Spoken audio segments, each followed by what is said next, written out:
Like cyan is at 46 on the latex. I don't like running that low anymore.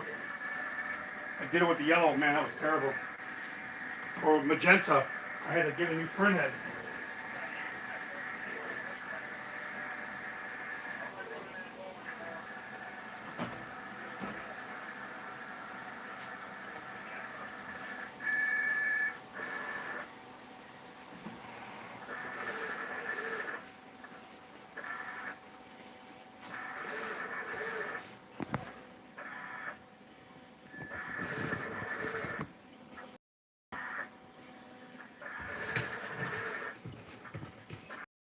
Just trying to get a better view, guys.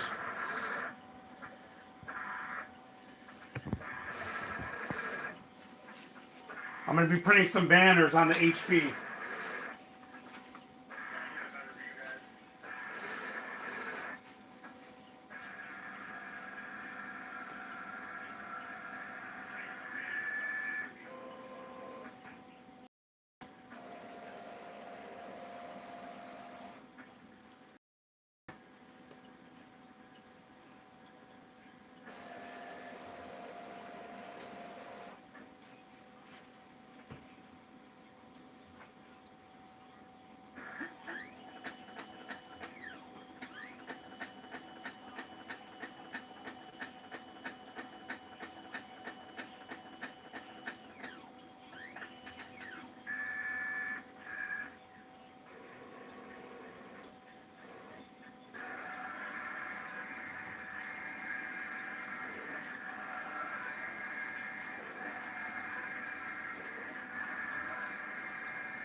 I'm only printing like 9 of those in a row. Those are 2-inch.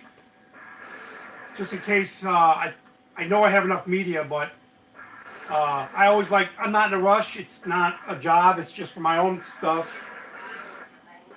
So, let me turn this down, man. That way it doesn't have any issues after, I've done 4 foot like these and go back and contour, but you get real accurate cuts when you're in shorter runs.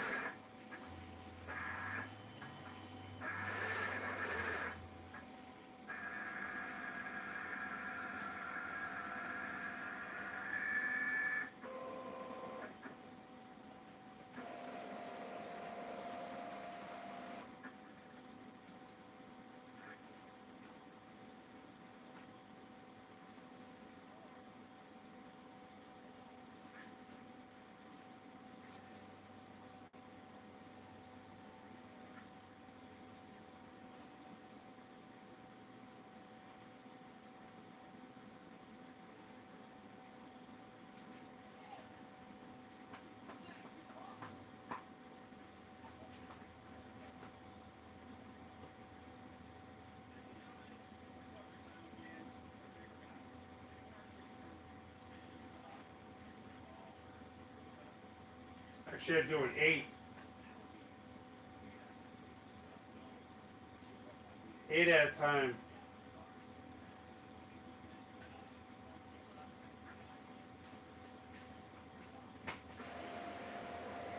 Original size I had was 1.5, and they're too small. I put my product labels on everything. I make I have CNC laser, but I make a lot of products from on my CNC. So I like to put labels and stickers on everything.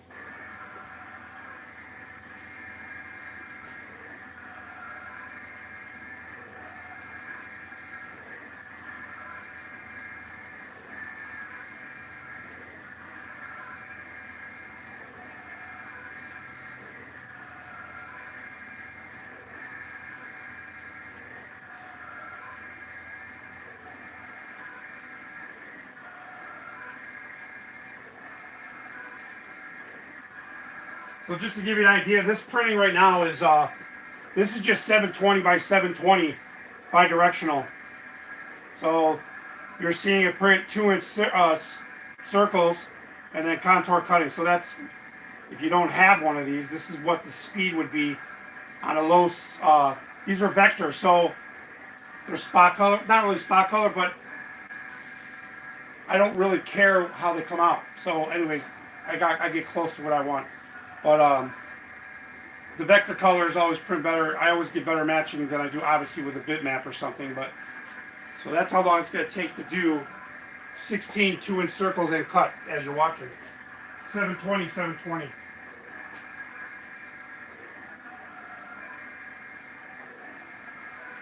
Like I said, I'm trying to set up printing on my other one too, so bear with me if I don't respond right away.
Yeah, these Bn-20s are nice, man. I tell you, it's as easy as using a desktop inkjet.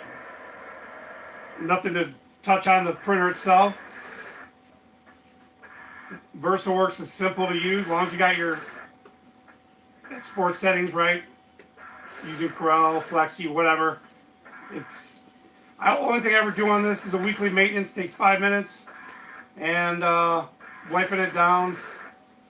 That's it. This thing's been great. I've had it, I don't know, what, 8 months now? Since I think December, I don't remember. You got to replace your cap stations though, probably every 6 months. And I'll be honest, I haven't done mine yet. I ordered it, and I have it. I just haven't had time to open it up and start on it. You got to open up the side panels and change it over with the hoses and springs and all that. It's not hard, but there's a lot of videos.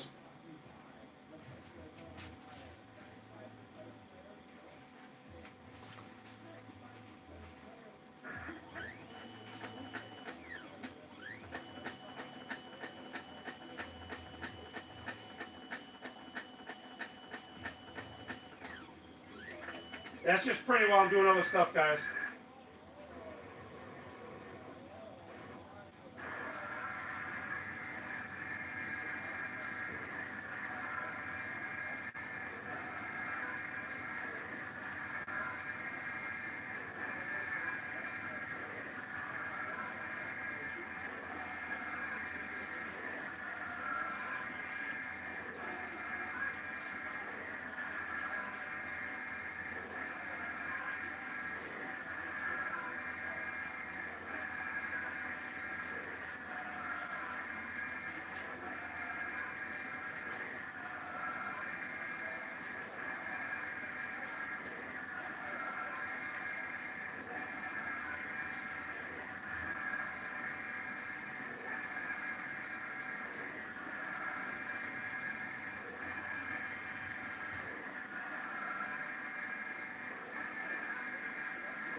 Yeah, Victor. I use a couple different places, but I use Sign Outlet Store in Lisle because I can pick it up if I need it the same day.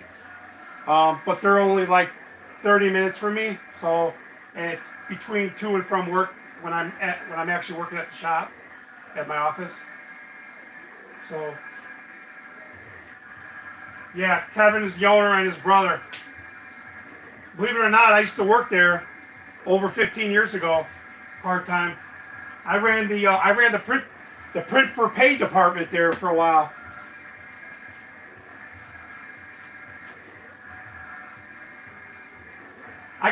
I'll be honest. I had an okay relationship with him, but Kevin was kind of weird. Like I was a salary employee, so they would have me working too many extra hours. I didn't want to do.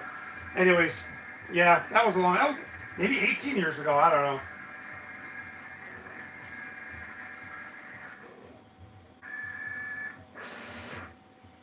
Place has changed a lot though. If you haven't been there, it looks pretty nice. But yeah, I get everything for the Bn-20 there. I've only ordered one set of inks and a bunch of media. Banner too. I ordered banner for my HP Latex also. But he's got that good trade-in program for the ink too. So if you, I think he still has it, where if you trade in your used ink carts, you get a discount.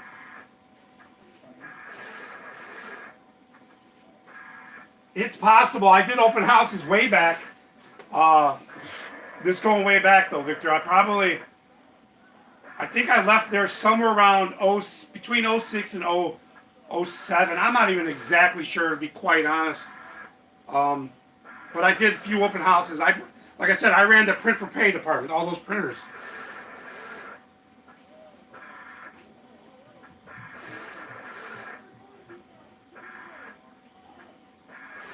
Yeah, the company I work for now, we order a lot of stuff from Wensco, Grimco, Wensco, and some other places they get.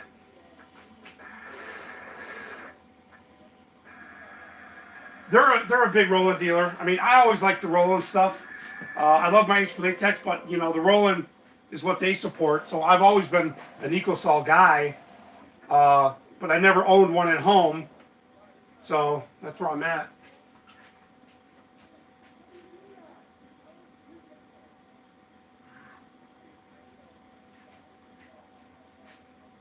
You got your own shop? You on your own?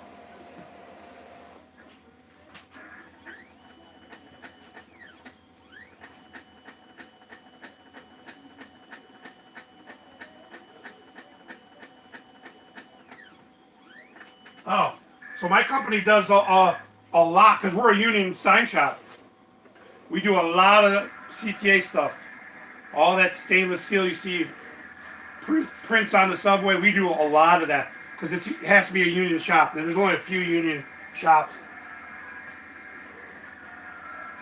That's cool. So you probably see some of our stuff come through there. We don't do a lot of your prints now, but we did a lot of the banners and poster stuff for the subways. I remember one real big project we did where there was an artist that came in for CTA, and we printed up all these signs. We do a lot of MDO boards too for CTA, but mostly we build stainless steel cabinets for all the kiosks and stuff like that.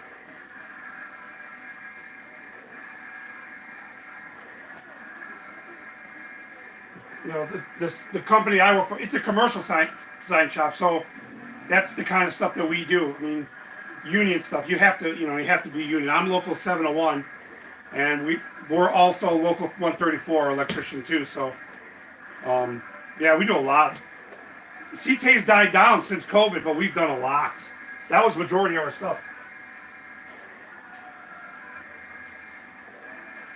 Yeah, there's one more company too now. There's a few new union shops that have gone union lately.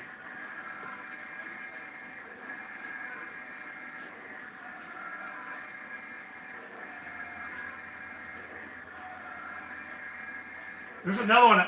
Is it Olympic Signs? Maybe? I'm not sure. I think it's Olympic Signs. It's not too far from Addison, I think. I know Doyle's in Addison. They're all Western burbs. Yeah, you're right. They were white way back in the day. You must be older then if you know a lot of that stuff.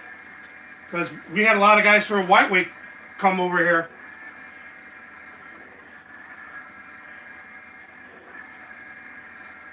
Did you work at Whiteway? Did you know people from there?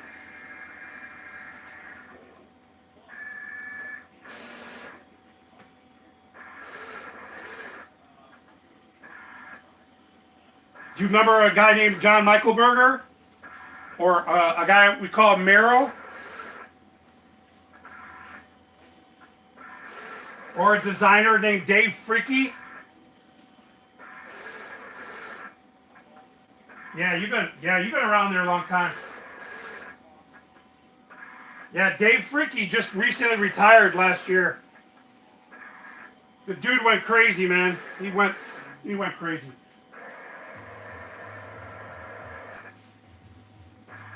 There was another guy named John, tall guy. He wore cowboy boots. He was also, I believe, a Whiteway. But John Michaelberger was, and another guy that passed away not too long ago.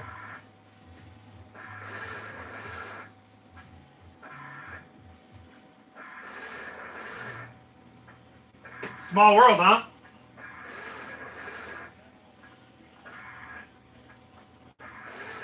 So if you want to know, I don't really make a lot of signs at home in my shop. I got CNC lasers, I got DTGs, I got HP Latex, I got the Roland, I got several cutters. I mostly make parts for like real cars, RC cars, but I do, since I've done all this, I've been doing a lot of banners, but I don't make signs at home. Never really had much of an interest because I do it all day long.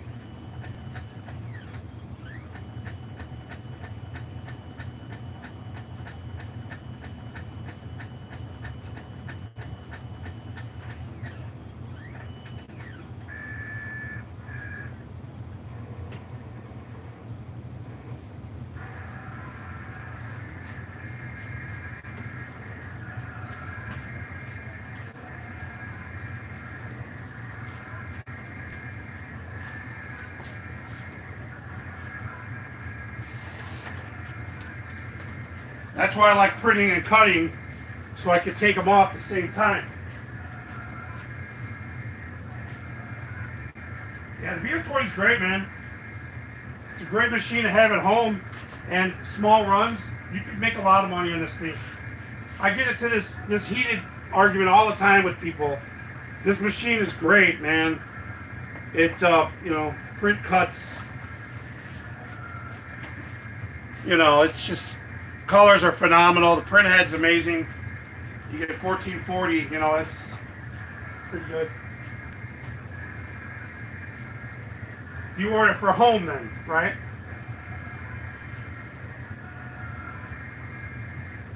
I hear it. Those things have been on back order. Every time somebody orders one, they've been on back order.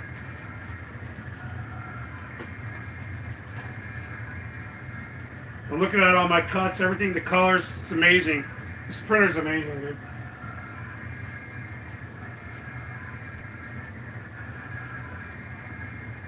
Yeah, we got outside guys that always put all the stickers on their hats too. I've made a bunch. My boss actually has a sticker on his that I made my name on it.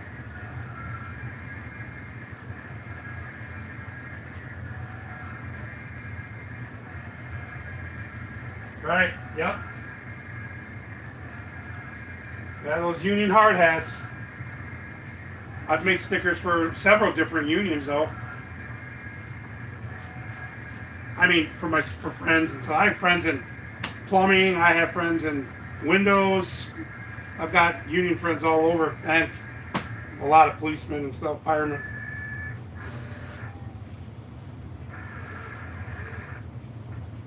Yeah, you're gonna like this machine.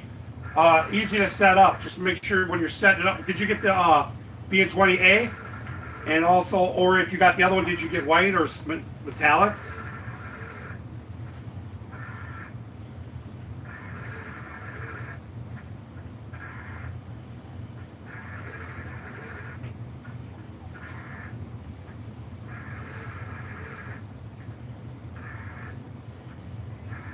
Wait, you got white and metallic? Is that what you just said?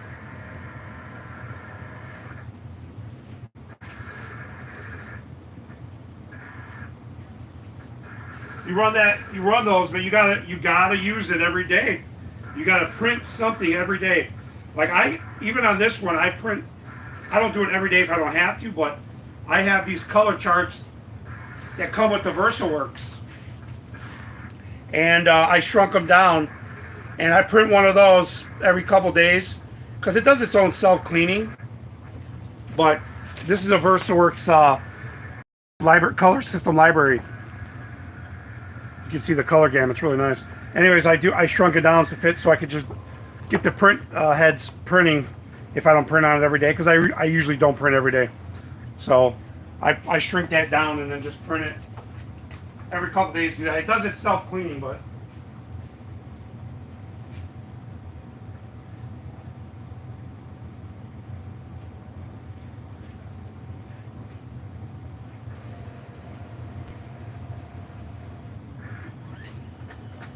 you either got white or metallic. I don't think you got both. And once you go white, you really can't go back to any other colors or silver. I got double magenta on mine, but I didn't order it new.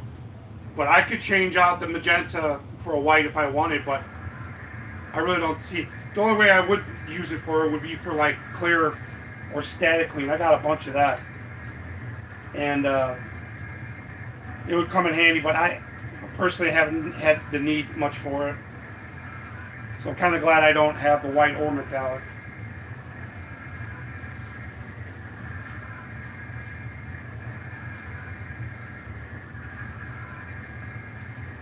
If you have the Bn-20A, it's just standard CMYK. With the Bn-20, you have an option to have a second magenta or the white or the metallic. So you don't have white or metallic, you just print on white media. So you have the Bn-20A, which is, you have a faster print mode when you're printing low resolution stuff like this. You'd be able to print this half the time faster on that mode, which will come in handy.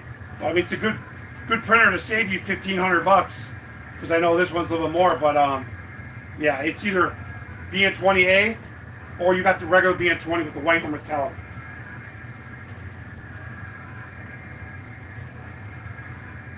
Yeah, and not only that, the price of the inks have gone up, and I know the metallic and the white I think they're like double the amount, I think, if I remember right, than what the CMYK is.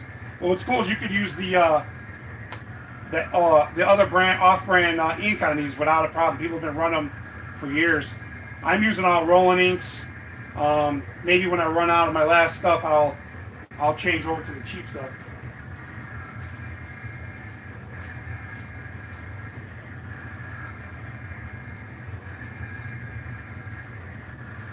But if I were to do it again, I would get a Bn-20A also, because I don't see the need for a second magenta, to be honest. But I didn't buy this one new, so I didn't have that option anyways. But yeah, I would do the Bn-20A for sure. Yeah, these things print phenomenal.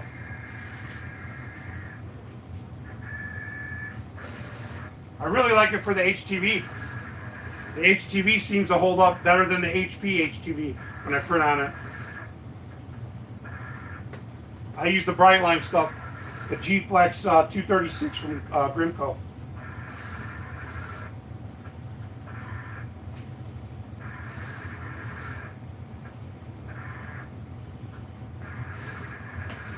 Victor, you live in Chicago? Is that what it is? You have to live in the city, right?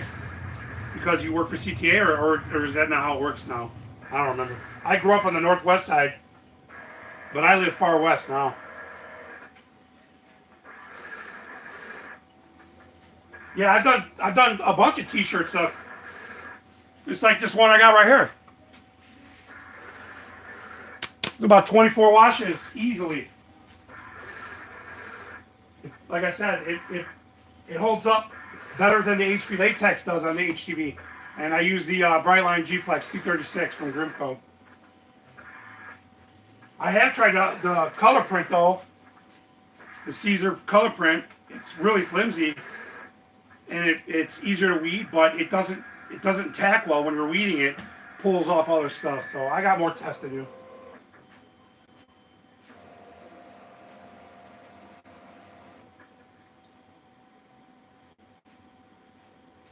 So this machine that I have right here is probably, I think it's 5 or 6 years old. And it looks like it's new, but it's not. Still the same print head. I do prints on it I do a test print before I print every day, whenever I'm going to print. And all the nozzles are really good. So I think if you print something probably every day or every other day, and keep up with your maintenance every week, these things will last forever, man. But also it helps because I have it in the basement. My climate control is around 68 yearly, so it doesn't get hot or cold down here. That's it. So a lot of people have them in like their garage, and you got those colder, warmer climates. That affects the printers. So down here it doesn't really do that so much. It prints statically really good too.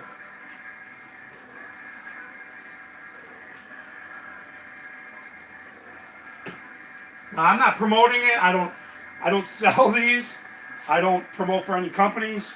I just enjoy this machine because if you look back at my channel, I had another printer that was called LX610 by Primera, and it printed and cut it on label stock only, but cost-wise it was ridiculously more.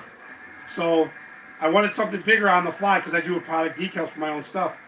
And it was great, but half the price is this. But yeah, it's way more money to keep running with ink, and because it uses those one ink cart CMY cartridges. So, but it printed good. I enjoyed it, but this is 10 times better.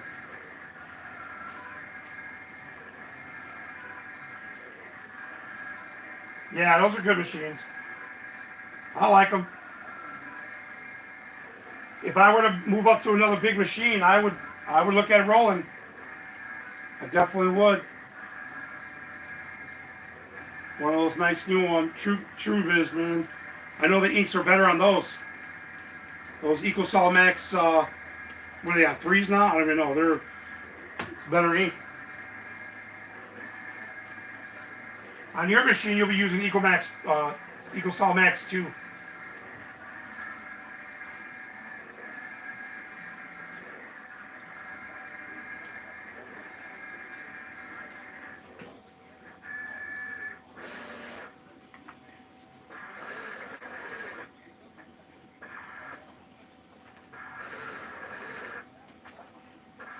I know it's not that exciting. I'm doing other things while that's printing.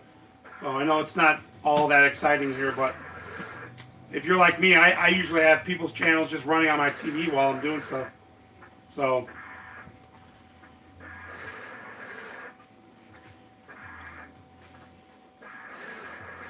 thanks for all the thumbs up, guys. I appreciate it if you're watching still. All that helps. I'd like to start doing more lives. It's just that I haven't been down here as much as I'd really like to during summer. We just installed a new pool last 2 weeks, so the kids have been swimming every day. It's been taking up my time. I've been sitting out there.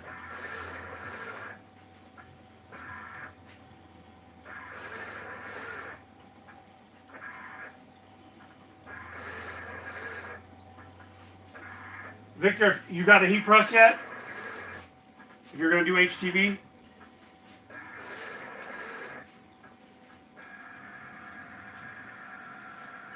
Hey, Waldo, what's up? Yeah, I just installed my pool with my kids. We did it ourselves.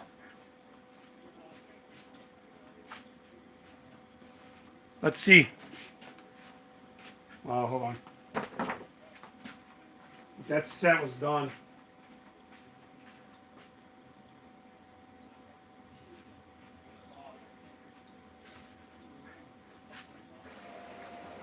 I put my kids to work.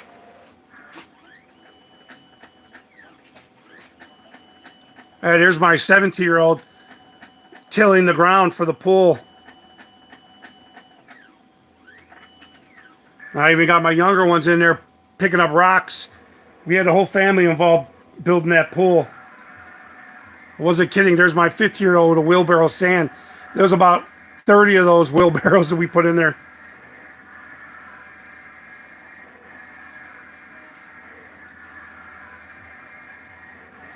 And then the pool installed, water in, and they're going swimming.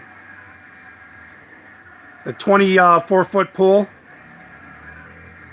Yeah, it was a fun time the last 2 weeks, guys.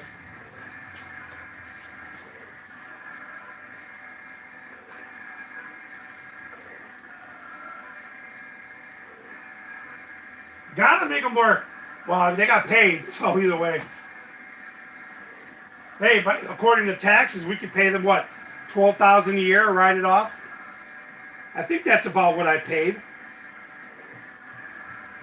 Maybe, I don't know. Anything helps.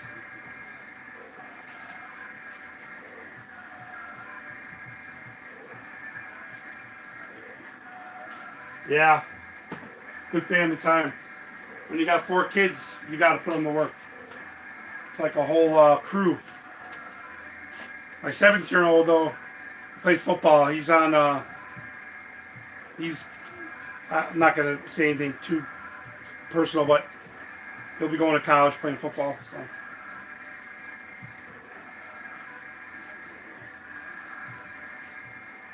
Waldo, I need to put together a file for you. I need some DTF. I know you did the shirt with that shirt quality of that Kentucky one's awesome. So I gotta send you this file because I gotta do some tests for something coming up, and I really want to see how the colors, everything turns out for the DTF. Well, I'll get you something over. I know I've been talking about that for a while, but this is something else I got now, and no DTF is in my future. There's no reason for it. With all you guys that have nice machines, especially yours, there's no reason for me to buy another piece of equipment.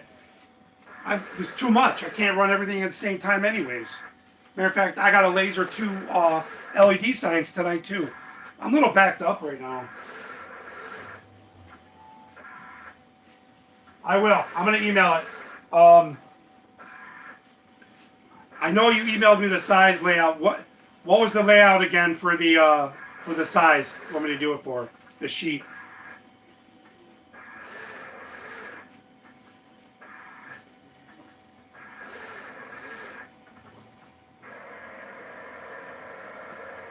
$19. All right, yeah, I remember now.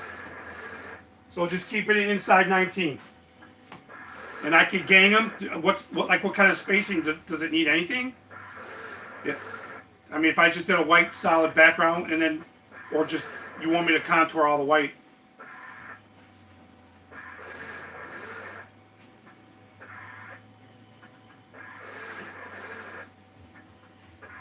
You missed Rye Beats in here a little bit earlier. He just disappeared, I think. That's like me. I just put the video on, let it go on my TV when I'm in my shop, and I just, like all you guys, I just let the videos play.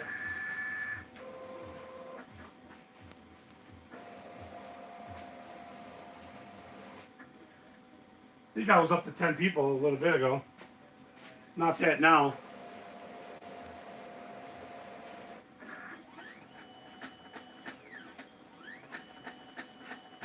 Like I just wanted to go live just to show it printing. I wasn't planning on doing much talking. And actually it's distracting me too. These are static cleans on here. Little test I did. They stick well. You can write on them, they stick on, they're really nice. So I'm doing something with those.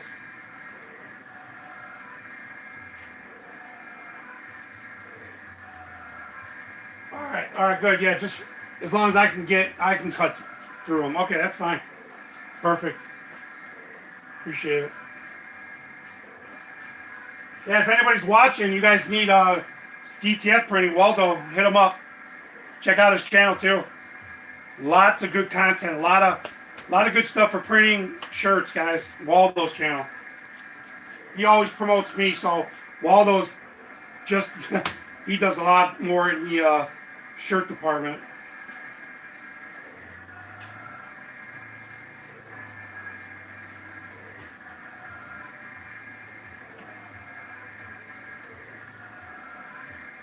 Hey, it was good talking to you, Victor.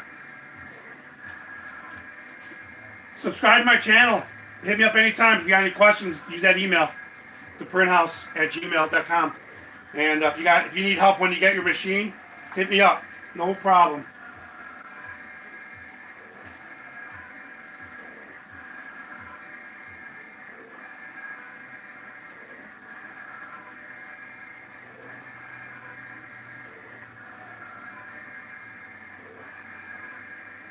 Oh, you did? Cool, thanks. I appreciate that.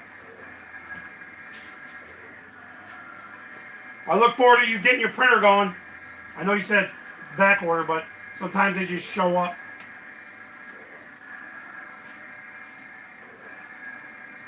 Nice. I always tell people to hit that bell because I do like oddball video uploads. Sometimes they're in the middle of the night. Sometimes they just come out in the morning. I know it's good to put them at certain times of day. You look at your analytics. I don't give a crap about it. I just put them up, whatever. Lives I usually do at night because I'm busy during the day. Not that I do that many lives. Waldo, you're slacking on the lives too.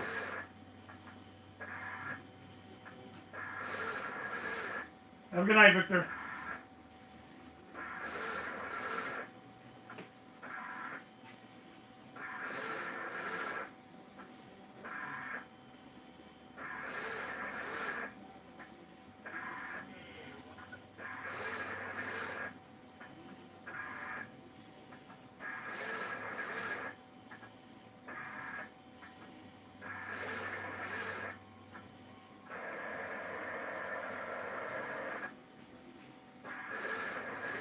It seems like everybody's behind.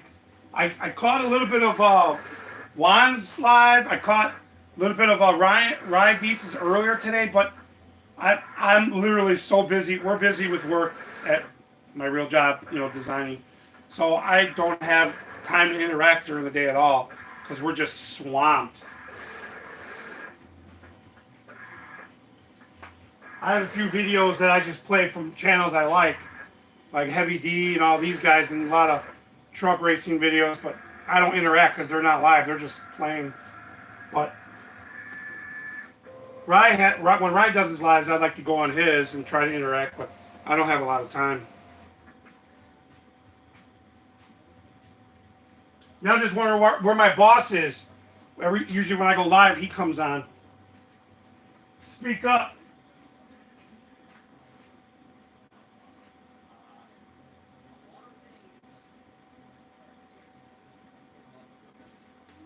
These are 2-inch circles, Waldo. That's all this is.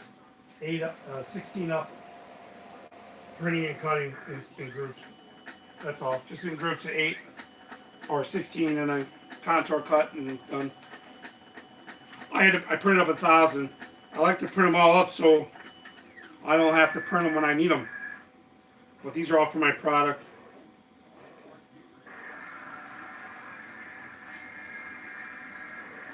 Made in the USA. Yeah, all for the RC stuff. It's all the RC stuff. That's the majority of my stuff, all the CNC work. But I've been doing a lot of LED signs lately, which is also RC related, but car related too. Car show stuff and things like that.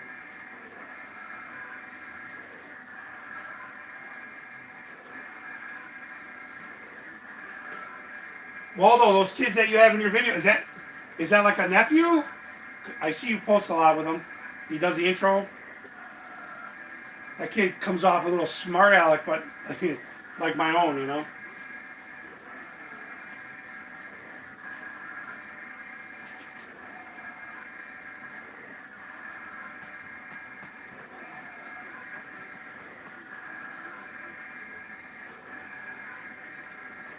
Great nephew. Holy crap. Oh, and how's, man, I heard Kentucky got some shit going on now, too. From the weather the last couple weeks, huh?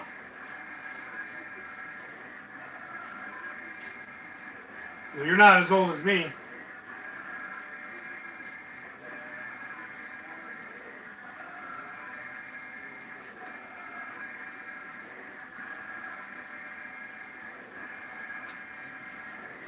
Wow, it's terrible. That is terrible. Wow.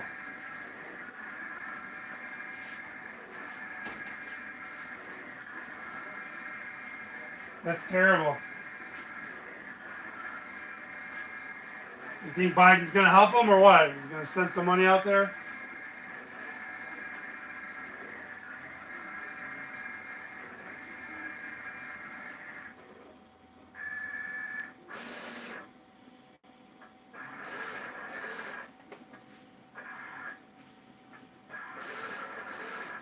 Oh. Well, physically was there, right? I don't know about mentally. He can't even put his jacket on.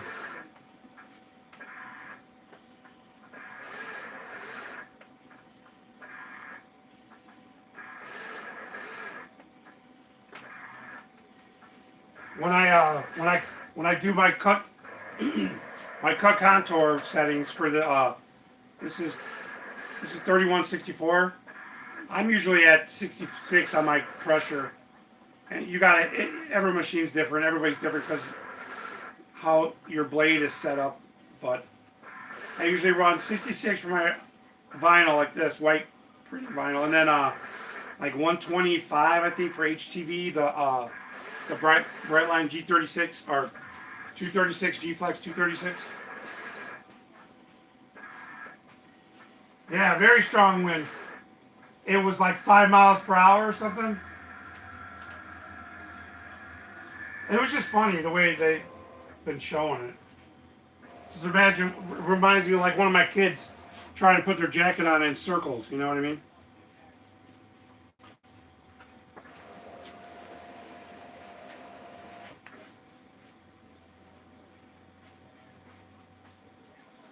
Six.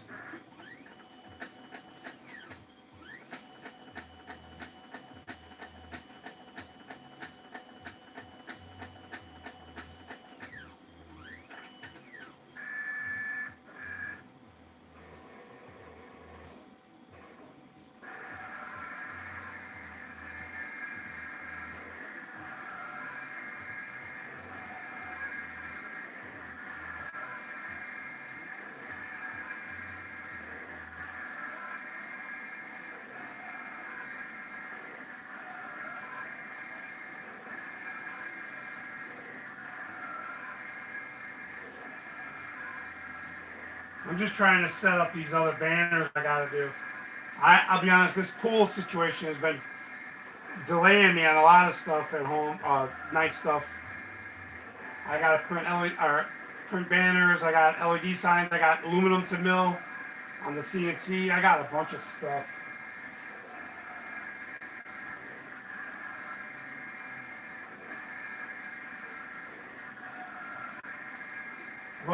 I've always said though I didn't want to do that much. But when you get caught sleeping for a minute, jobs just add up.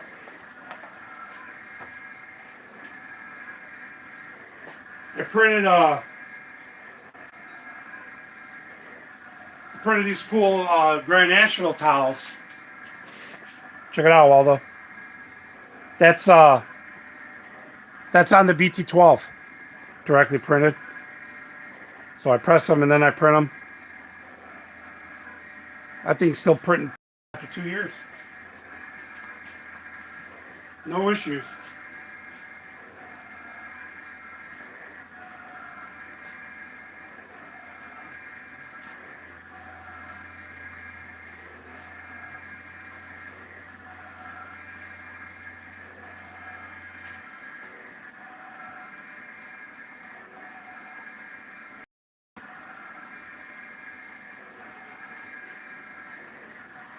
Not to mention I print coasters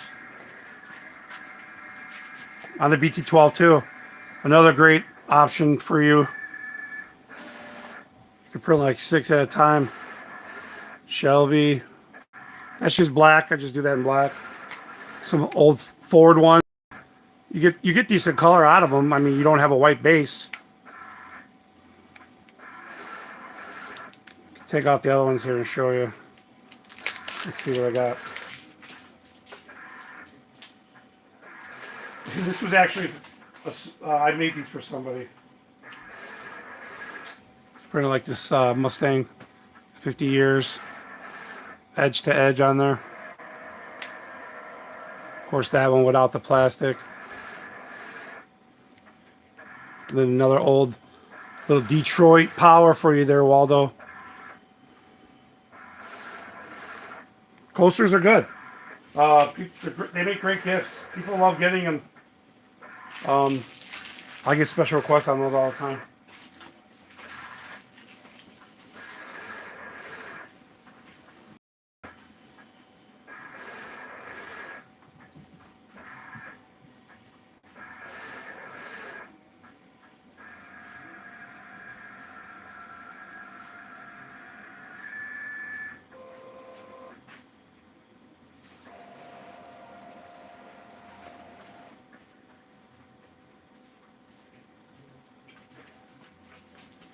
Some little old school banners I did too.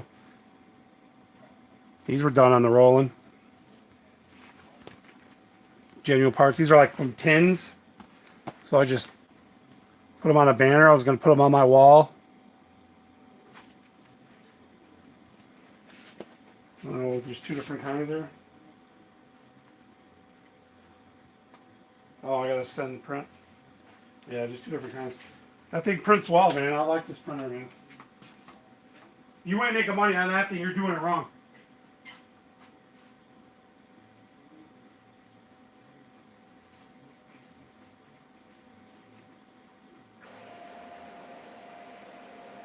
Yeah, there's a lot. We've done those signs. I think we got 4 neon signs up in the shop. I mean, you know, we're one of the oldest neon shops. We used to do all the first McDonald's neon repairs before they took it.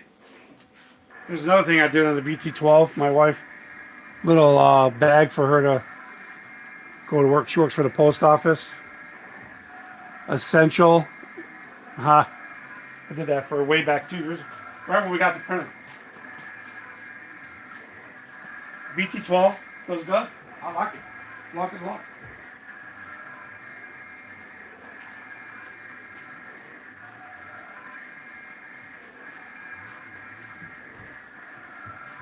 I'll show you some Roland BT12 color pop here.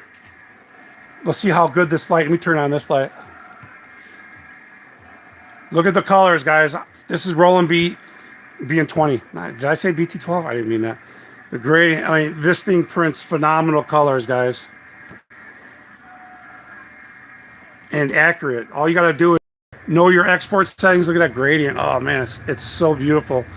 It's probably not picking up the colors even close to what you can never get that bright with the HP latex. You guys know that the ecosolvents are always going to give you higher, but because of the resolution on this, it does so well. And these gradients are just phenomenal. This is all vector. Everything here is vector. All these gradients are vector. I mean, they're still edible. I could slide them back and forth if I wanted. I created all these in there. So this printer, man, is amazing color output.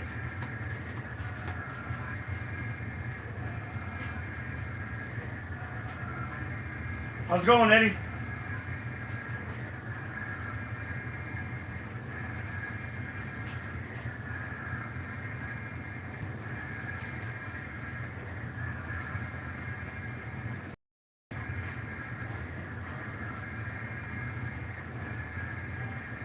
Thanks for all the thumbs up, guys. I appreciate it. I always appreciate those thumbs up. I don't do many lives. You guys know that. Should I leave that on? Nah, I'm not getting much benefit. I'm using one of my other phones for live, and I got it plugged in to the battery on my tripod. So I got some interesting Amazon news. I'm not going to talk about that tonight, but maybe in the next video. Some cool opportunity I have. So these are 2-inch circles. 16 up I'm doing, printing and cutting, so I could just cut them off when I need them. These are made in USA stickers I put on my products. If you guys follow my channel, you know I do CNC parts. Team Broke RC, guys. Right there.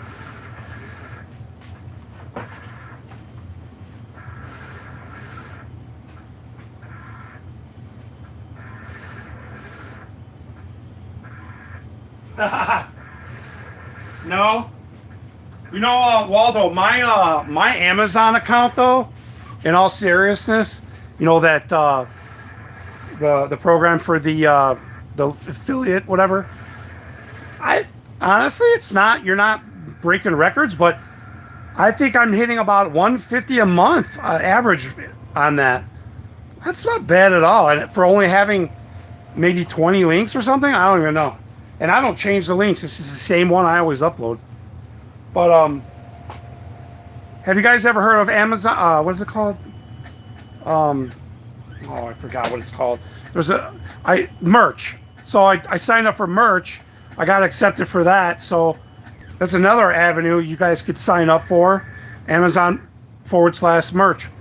And all you got to do is upload non-copyrighted images and then just sell your products. You do absolutely nothing. Some of you probably already know about it.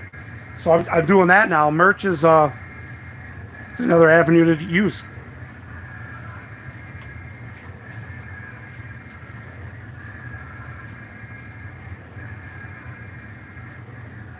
It's a great machine, Bobby. If you got any questions, just ask away.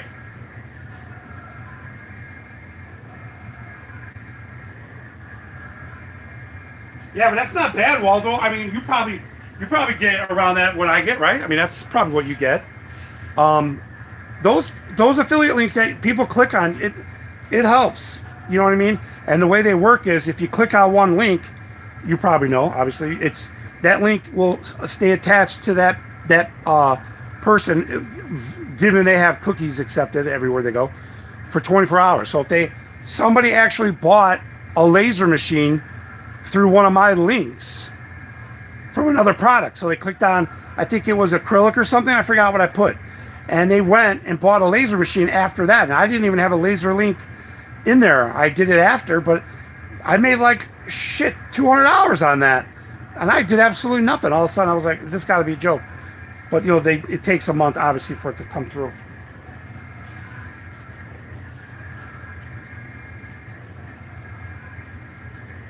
Yeah, that's not bad.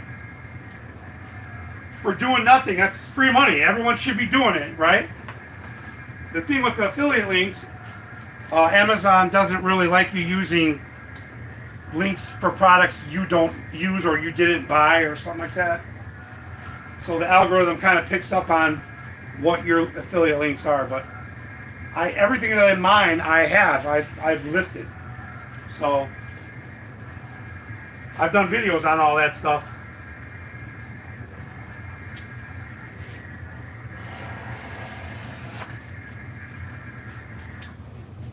See, this was an actual job, guys. You could be working while it's printing. Working on your other printer while it's going. Nothing will limit you on this Bn-20. For the amount of vinyl prints I just did, you could have made a couple $100 easy on.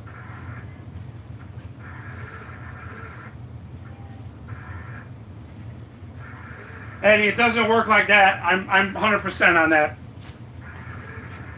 But if you got a friend who's got Amazon, why not use theirs? Like my boss says, he buys all his stuff through my links. So they don't have to necessarily buy the link product, but they just click your link and go off somewhere. So no, I don't believe you make anything clicking your own links. If they did, I'd be rich. I'd probably get 10 Amazon trips a week, easy. I mean, I don't even know. Way too much. I don't want to tell my wife. She's not watching live, hopefully. But we get way too much Amazon. Not way too much, but it's just easy to buy. You know what I mean? It's just easy to like buy and show up at your door. I got one neighbor, I swear to you, I've seen the Amazon truck come twice to her house. And I'm like, what is she buying? And she works from home.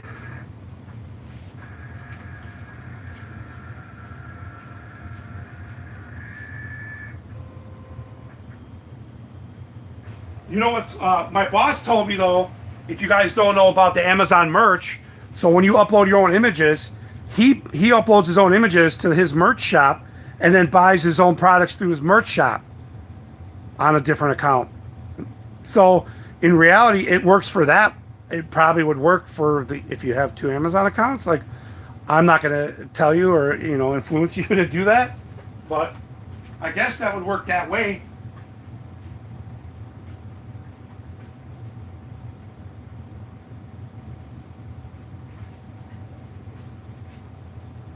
All right, Waldo, thanks for stopping by. I'll get that email sent over. I got to get it set up for 19 wide, and I'll send it over to you.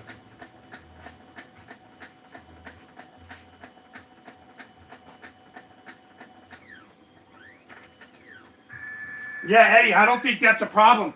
I think if you got a separate account, I mean, I could be wrong, but I mean, how would they know unless it just goes by your address, and unless she sends it somewhere else? But yeah, if you got 2 accounts, I don't see how that doesn't work. But my boss says he buys his own shirts through his own merch shop, not the affiliate, but the Amazon merch, and he gets his designs put on shirts easier than if he were to make them himself, because he makes stuff too. But why not just buy your own stuff on there, and you probably get a kickback, so you're getting a discount on your own products. Yeah, at the end of the day, you probably would spend less if you just made it completely yourself. But if he doesn't have a printer, he can't print colored images on his shirts. So it would all be, you know, colored HTV. So in that aspect, I mean, how could you not? So I think if I sell a shirt for $20, I think I get like a $4 kickback. I mean, I'm pretty sure when I did the calculations, that's a lot of money for not doing absolutely nothing. Somebody buys a shirt. You know, they could buy a shirt, they could buy a hoodie, they could buy a beanie. You can put whatever products you want with your images on them. They just got to follow strict guidelines as far as copyright. And you could find out what's copyright, what's not. So it's easy. But like text and stuff like that, like he told me, certain text you got to be careful. Certain slogans, it might be trademarked. I mean, which is stupid. Like, how can somebody trademark a paragraph or a sentence? It's dumb. But why not? Just go to Amazon/merch. Sign up.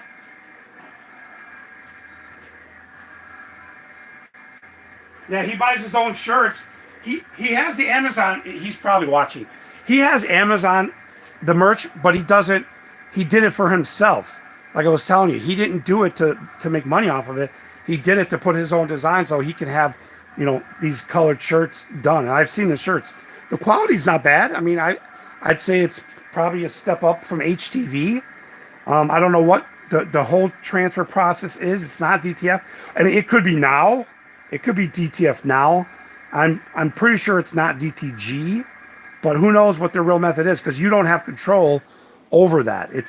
You just have a strict guideline as far as uploading the right size, the right resolution for them to be able to print it and then put it on shirts. So yeah, he buys his own shirts. We've talked about it several times. Actually, he's the reason why I got the merch account now. So sign up for that if you don't. Also sign up for a business account if you actually do business. You don't have to sell on Amazon, but you have a business account, you'll even get more discounts on top of it. So there's a lot of stuff that I buy, like tape boxes, stuff like that. I'm saving a little bit extra on that now with my business account than as just a regular Prime member. So, and it's attached to my regular account, so it's not like 2 separate accounts. It's the same information, same banks, except I use my business bank for all that. So there's a lot of options with Amazon, for sure.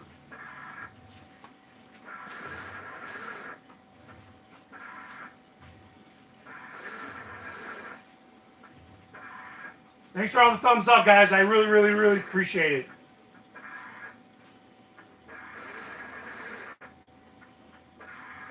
Yeah, definitely read in more with Amazon. Anybody watching got any questions on the Bn-20? Or even the HP Latex? Or the Fusion IQ? I love that press for all my shirt stuff, HTV. And I got my CNC's in that room over there. If you guys are new to the channel, I'm talking a little quieter because I'm right by the camera here. My CNC's in that room that's got all the plastic. It's to keep all the dust in there because I do a lot of carbon fiber, G10, aluminum, all that in there.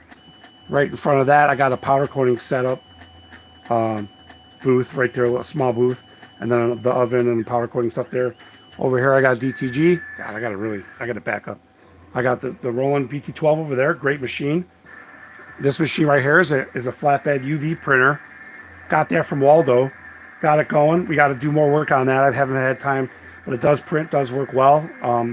That's an awesome machine to have. If you don't have a flatbed printer, you can print white base and just print on anything flat pretty much. And then over here, you won't be able to see, but my laser is right over here. And another vinyl cutter, and then a vinyl cutter right behind me, a large one. So right now, I'm just printing product stickers for myself for the CNC parts I make. I make a lot of aluminum parts for RC cars and real cars like intake plates, just plenum plates, just a lot of small CNC parts that people request for that. So I always put Made in USA part stickers on everything that I do, on all my packaging, even on the outside. You never know who was going to read that on the way, and you just get free advertisement every time you send something out. So why not? I plaster them all over. I put at least 2 of these on the box, 1 on the package, and hey, everything is made in the USA. All the materials made in the USA? Probably not, but majority of the stuff that the aluminum I do is USA. So whatever, it's all, at the end of the day, the final product was made right here in my basement, and I don't see a problem with it. So I'm pretty proud of what I do. I've been doing this as far as making parts for probably 20-something years. I've had CNC machines. I've had several. And then the printing part, what you see is what I've been doing from home for the last couple. I've had really old thermal printers back in the day, Rolands and stuff like that, but nothing at this caliber these days. So now, since COVID, when I almost died from COVID in the hospital, I didn't think I was going back to work. So that's when I started this.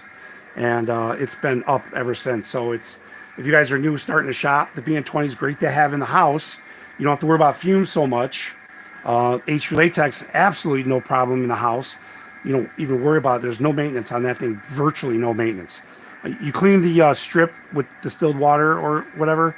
Once, I think every week I do it, just a quick wipe. That's about it. You don't even have to, but it's in the basement. I got dust down here. So, and then I do the 5-minute maintenance every week on this.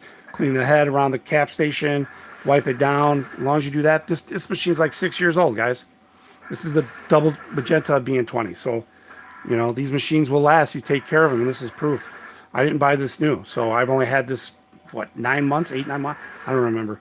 So if you're in the market for the Bn-20, obviously my title is the Bn-20. Great machine, but ask any question you want on this. Great machine.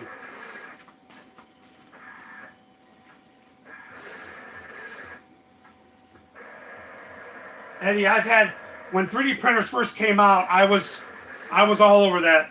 I had several. I got, they're on my channel, not this channel, but I have other bigger channels that I did all my 3D printing on. You see this? This is the biggest print I ever did, right here. Check this out. So this was done on a Delta style 3D printer. You can't tell. Okay, so I would say this is about, I can measure, hold on. This is 7x7. This is what a gyro ball was, all one print. This is the bottom, or is the bottom? Let's see. This is the bottom right here. It printed all one piece. This took 3 days. You see more print up there. I've got a crap ton. Back when they first got popular, I was doing it. So this was one print. This gyro ball. Check that thing out. Everything's spin. It was a perfect print. It was a what was it? It was a Delta style printer, expensive one. It was like $3,000, compared to what they are now, just for regular standard. I don't remember. I think the resolution was 0.5. I don't do 3D printing anymore. During those days, I'm not going to lie to you, I did a lot of standing and staring at these things. I just watched that thing. It is the most boring. I think I lost 3 years of my life just staring at those things. But I printed up a lot of cool stuff. A lot of cool stuff. I didn't sell a dime of any of these. They're just knickknacks for the house. But this gyro ball is cool. Search them if you don't. You download the files. Look at, they all spin inside the one print. There's like, what is it? 1, 2, 3, 4, 5 gyros spinning. Look, can you see it? All those. It's amazing, huh? And it printed this one. Perfect. Man, these little fins are so thin. And it did that one. I don't remember. This was like 5 hours, maybe longer, 6 hours. Yeah, I did a lot of 3D printing. I don't anymore. My kids want them. You know, they like to play around.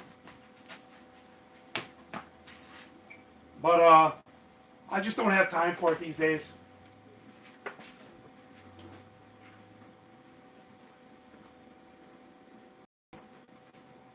Bobby, you want my honest opinion on that? I hate the white toner printer. I'll be honest.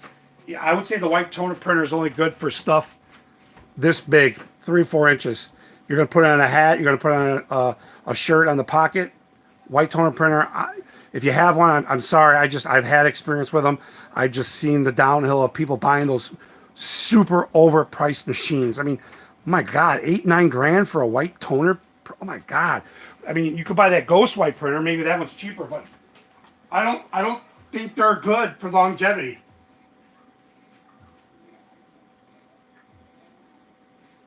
So, you know, if you're in the market for one, I would not get a. I'm going to tell you, I would not get a white toner. Oh, I got to start this. But you could print on white material on the Bn-20. I do all the time. So the shirt that I got on is printed on the Bn-20. This is Brightline G-Flex 236. The colors, this is cut out, and the blue is color. And on the back, I had probably at least 25 washes on that.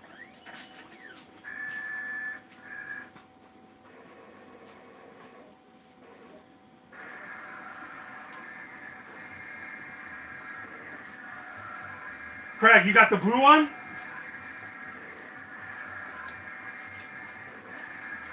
You got this one, right? It's a great little press. I have it in my links. I wouldn't say little. It's pretty big, commercially size. I'm going to be honest with you. It's hard to find grommets for that one. And if you've been like me in the beginning and you were trying to find grommets, I bought 3 sets of grommets and they were all wrong. And I still have them. I never sent them back. I bought 1,000 of them. Sorry. I bought 10,000 in a big, because I was afraid to run out because I couldn't find them. So when I finally found it, it wasn't on Amazon. Basically, I found a seller selling grommets on a site that sells machines, and he told me to send him the grommet, and I emailed him and I sent it in. He gave me a quote, and he would literally only quote me 10,000 pieces. You know how those Alibaba sites are those big. I had to buy 10,000 of them. So I thought, well, maybe I'll just pack them up and sell them in 500s. You know, maybe I should do that. I don't know. I don't sell anything product-wise that I use. So, but with the grommets, I've had a lot of people ask me about that press and those grommets. And I'm sorry if people are having a hard time finding them. But the ones that come with it, I was desperate. I almost bought another press just for the grommets because you get 500 with it. And I went through 500 easy with making all my banners. So, like I said, I had to buy 10,000 pairs of those. So I'll have to figure out if I'm going to start selling them, and I'm not going to try to make money off them, to be honest.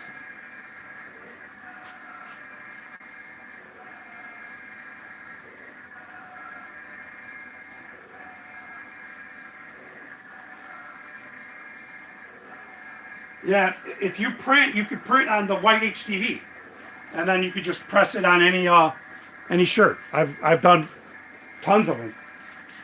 Are those grommets from, you said True Value? Is it over there? I'm looking at the screen. They're probably expensive. Yeah, if you did it from True Value, they're probably expensive, right? They're like number 3s, but they got like weird, I think they're like 3/8 and 1/4 inch. What do you call it? I forgot what they call it. Let me show. Yeah, 3/8. 3/8 holes. 3/8 holes in a 1/4 inch, what would you call it? Neck? I don't even know what they call that. But, and then, what is that? 5/8, I think, outer diameter? Might be 3/4. I think this is 3/4 diameter, 3/8 hole on a 1/4 inch. They call them not number 3s, but I'll be honest, I bought number 3s. They were wrong. They were totally wrong. So you guys might have saw a video I did on a handheld one. So at that point, when I couldn't find grommets, I bought this handheld one I knew I wanted a handheld one anyway, so I can do stuff that's hanging. So I bought that to hold me off until I got this 10,000 piece order. It's ridiculous, but you know, that's the way it is.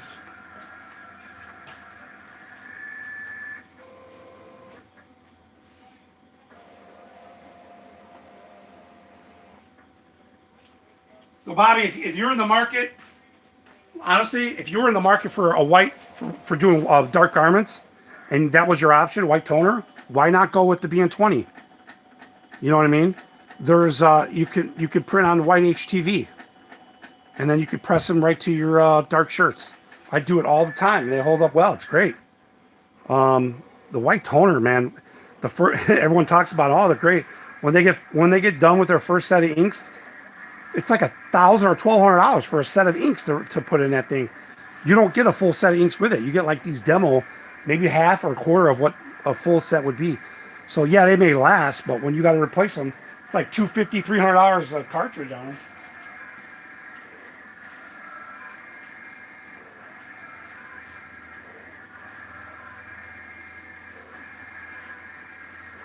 Yeah, I'll get you the specs on these grommets if you want, Eddie. Like I said, I didn't get them off of Amazon because, well, I tried. I failed 3 times. I was so mad. I returned one and I kept 2 of them, just because one was only $10 for like, I don't know, 300. So I missed the deadline returning them. I should have paid more attention, but I'll find. I have another handheld. I haven't even tried. Maybe they'll work. But the blue one works great because the handheld one does a little crease, a fold in the corner because it pinches on an angle. You know what I mean?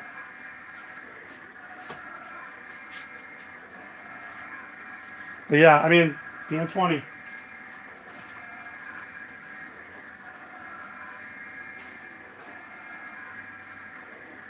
Yeah, if you do, the prices are going up. I mean, if you ask me, even on HB Latex, media is cheap. I mean, guys, we have rolls of vinyl, 3M vinyl we use at work. They're like $800 to $1,200 a roll.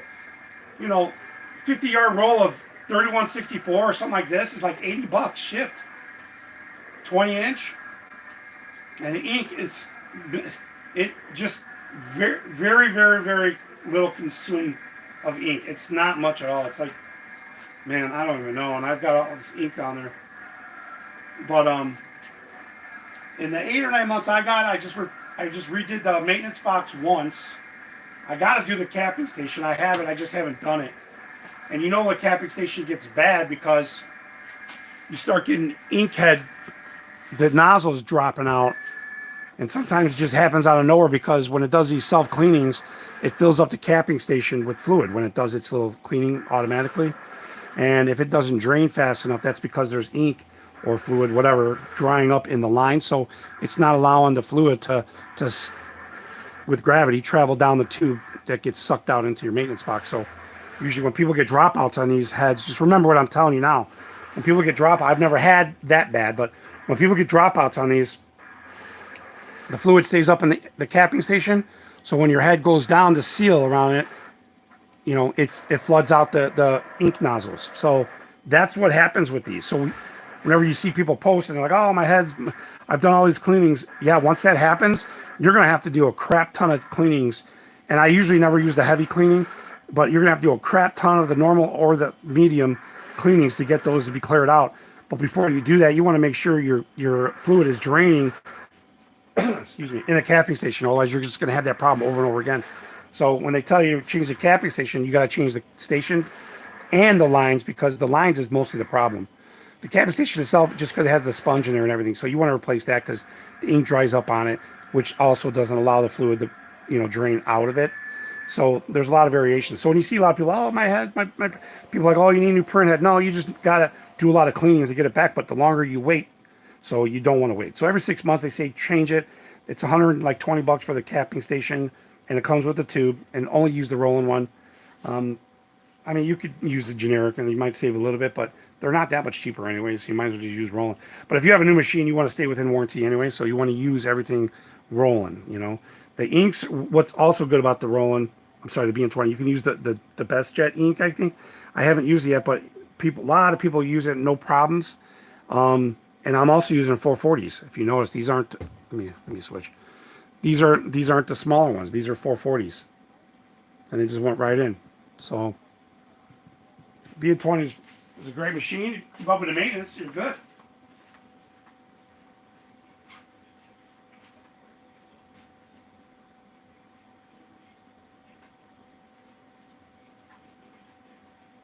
Just trying to read here. Yeah, I just got a Roland email like last week about prices going up on ink and media, and it kind of kills me. I think a lot of these manufacturers, they just up the price because other people do. Sometimes their costs are still down, but they just feel like they have to do it because everyone else is doing it to stay competitive. And I think that's ridiculous because it just creates, you know, an avalanche of price gouging, all these different companies. You know, they don't have to do that. And then they know once you buy the machine, you have to keep it running. You have to buy the ink. You have to buy everything. And I think that's crap, man. A lot of these companies are do that. It definitely is a conspiracy in that kind of, but I know a lot of material. Most vinyl, I don't know if you guys know, a lot of this vinyl is not made in the U.S. There's too many restrictions on the way this is made. It's terrible how these are made, I guess, apparently. So the import is terrible on the vinyl, no doubt about it. And of course, you know, the ink in Japan and all that, I'm sure nothing's cheap either. So I can believe that the ink and everything's going up on this. I don't buy Roland material, Roland media, so that is ridiculous. The price of the cost, all that, versus buying like Orcal, what I use, stupid high. So I've never even used the Roland medias, the Roland HD, and I heard it's hard to even get it, even be in stock. Maybe during COVID, but it's still overpriced when I priced it out. You know, the consumable price is way cheaper if you go with a local, you know, brand, one of your local shops.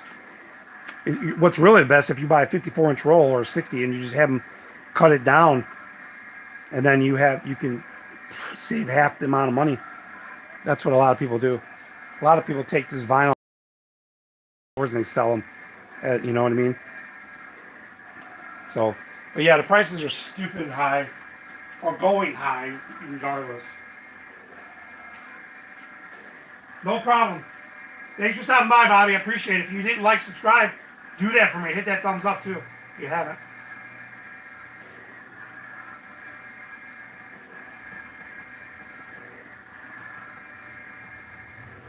I'm trying to get this other stuff going on the HP Latex, you guys, so it's just a video printing and cutting these decals. That's all I'm doing. This is the last bit of the 1,000 that I had to make. I like to make a bunch so I don't have to do them.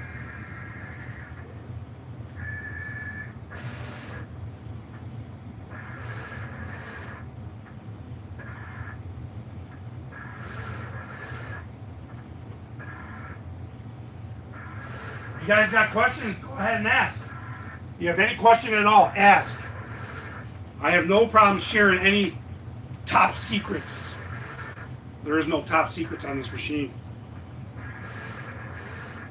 I set up, just for whoever's watching, just in case you're wondering, I set this up in Corel. I did a video on setting up in Flexi where the contours are even easier. So in Corel I got a swatch table that is a Roland swatch table for the contour and perf cut. So I just set it up, I draw a circle, it doesn't matter, it doesn't have to be anything special. I just draw my circle or I draw a contour around the image, and then I just right click on the swatch table for the contour and save it as PDF, CMYK always. I don't know why these people get this RGB, you have to print to get better colors. They just don't understand colors or profiles or spot color. They just don't understand a lot of things. So your output on your PDFs, I would prefer EPS or TIFFs, but sometimes they can be very large files. And everything I do, the PDFs are fine. I get colors I need out of the PDF. Save your PDFs as PDF3, okay? Don't save them as web, don't save them as anything but PDF3 or 4, something like that. And then VersaWorks will recognize that cut line every time. And when you know it recognizes when you say a little A with a circle on it, that means that the cut line translates well with VersaWorks. So that's how I do mine. This was Corel, and it's no different in Flexi, but except it's easier. You just right-click, make contour. It's super simple, and save it the same way as a PDF or EPS. And AI is the same as a PDF. Nothing different about that at all. So EPS or TIFF, if you got the space. I don't use TIFF or EPS with my VersaWorks on the computer that I'm running, because when you do those tips, you know, if you work with files, they're huge files, and you got to have the processing speed to load and work off of those tips. I don't do anything that I'm doing for high quality print that I need to. If I had to, I would, whatever, I'd use a different machine. That's what's good about the VersaWorks and Roland. You can install the software for free on any computer. So if it doesn't run well on one, you could just hook it up to another one, and, you know, like a gaming computer or something with a video card, boom. Then you can run a high output file. I don't do a lot of scaling in VersaWorks either, and I don't use the cut contour tools in VersaWorks. I set up everything to go in ready to go. There's a lot of tools in the new VersaWorks I haven't downloaded. Actually, I did, but it was messed up. I did a video on it. I'm at the latest before this current one. So I don't use all the tools in there, but it's very versatile. Maybe that's why it's called VersaWorks. Other than that, VersaWorks works fine. I'll tell you right now, I've never had a VersaWorks crash on me. Nothing I've ever done, I've never had a crash. I run FlexiSign for my HP Latex on that printer too. Same time, I've never had a crash. No, I had a crash on that.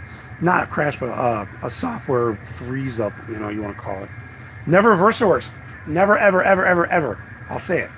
It may happen, but knock on wood. It's never froze up in the middle of a job for me. And what you see right there is about 3 feet out. I've done jobs, prints that long. I've never had issues. But when I do stuff like this, I don't print the whole thing and then cut. I do them in sections because I want to make sure they print and cut. If I have an issue, run out of media or ink, you know, these are all done below that, all done, so you don't have to worry.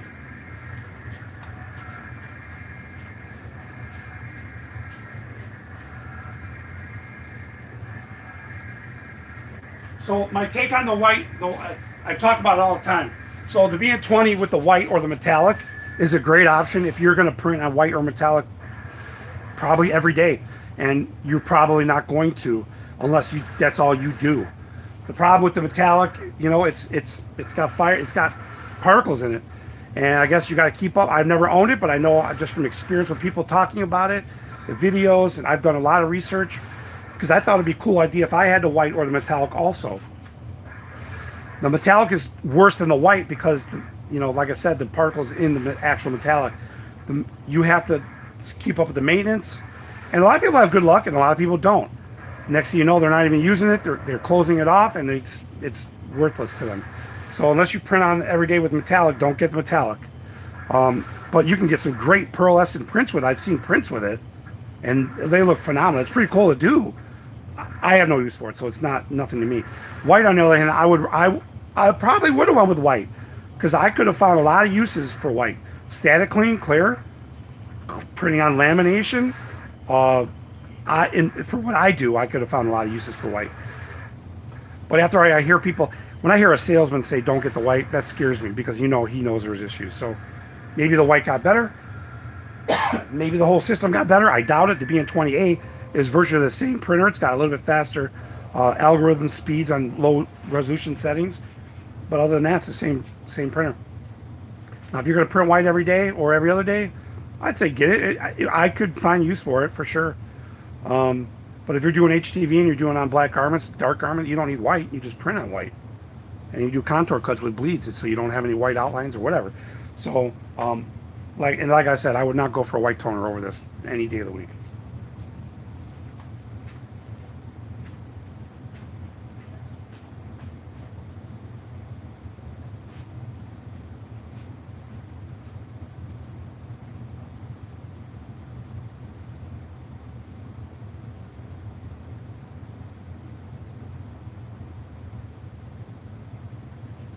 I'm going to print this color chart, guys. I like to do this every once in a while.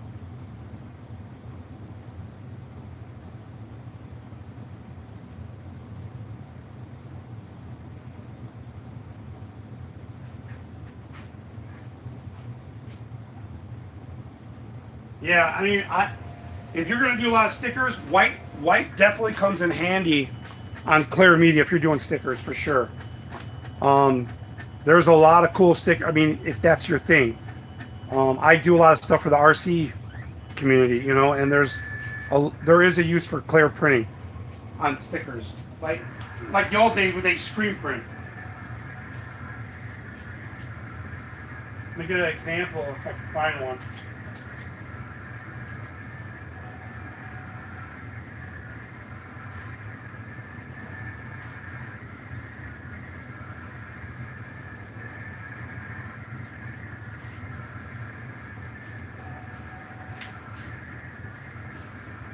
So I got a sticker here. So in the RC community, they do a lot of stickers like these. And this is printed on clear. So you definitely could find use for that. So it's got a clear, you see the contour, with the white base. So you can get those colors to pop on clear. Without the white, you won't get, so you can see it's got white base. You won't get the colors on the clear. You'll just have to print with high density to print solids, but you'll never get, you know, anything. You'll never get a gradient, obviously. You know, a white media will obviously do that for you. But see, that's clear, printed on clear. They would use those on bodies, so you only see the outline, but you don't have to have a tight contour. It's kind of nice. So if you're going to do stuff like that, you definitely would benefit from having a white printer, for sure. I didn't have the choice because I bought this machine used, so I didn't get it. I didn't buy it brand new. And I'll be honest, like I said before, if I would have done it, I probably would have got white, regardless what people said.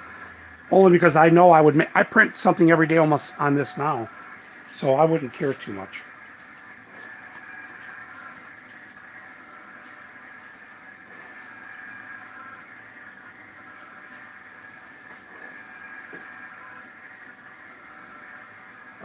Recommendation for a good beginner CNC to cut color glass sheets or custom shape yard signs, maybe a guitar body.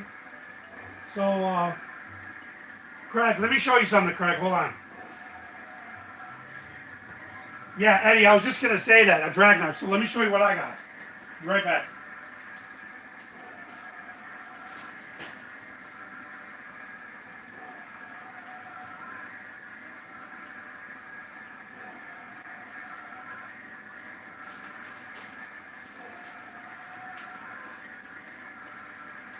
You could buy the overpriced ones, but I bought this one off Amazon on an Amazon seller, right? So it's a drag knife for a CNC. I don't have a link in there, but I can add it later. So you just connect this to your spindle, and it's got bearings. So this spins. So once connected to your spindle, it'll cut your coroplast shapes. Okay, the way it works is I use a Spire.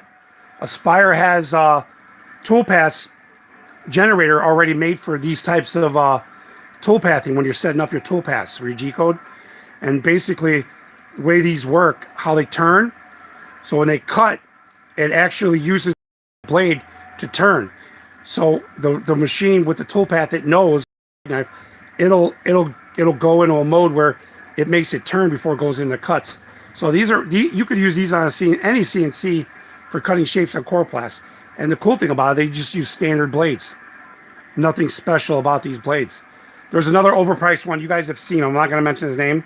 By the way, this is called Dog River Tools. I think I got it for 100 or 120 bucks. And I got the 1/4-inch one. I've used it once for something special. I haven't used it since because I don't do much coroplast. But you could use this all day long. But that's it. You just set your blade depth, and you set up your toolpath to cut your shape. It works good, man. But it runs off a bearing, so it turns real easy when it transitions from turns. It lifts up, turns. The toolpath knows that this is a drag knife, and it knows it uses the tip to turn. So it's just like if you see keyhole corners, you know, it goes around a corner to come back, so it knows how to turn it. Dog River comes with a little screwdriver. Some extra blades and a little screwdriver. Yeah, really. There's another manufacturer who makes one. Overpriced, guys. Twice as much money, if not 3 times. Oh, the details right here. Let me show you. I could just show you. There's the email. There's everything there. Maybe it's better on the website or direct email. Is that backwards? Probably is. Well, no, it's not. It's actually, I was looking at it backwards. That's weird. So that's the instruction. So on the box, it says Dog River tool. This is the 1/4-inch and 1/16 depth. That's what you want to use when you're cutting coroplast on a CNC machine. My CNC's in that room over there. I showed you guys earlier.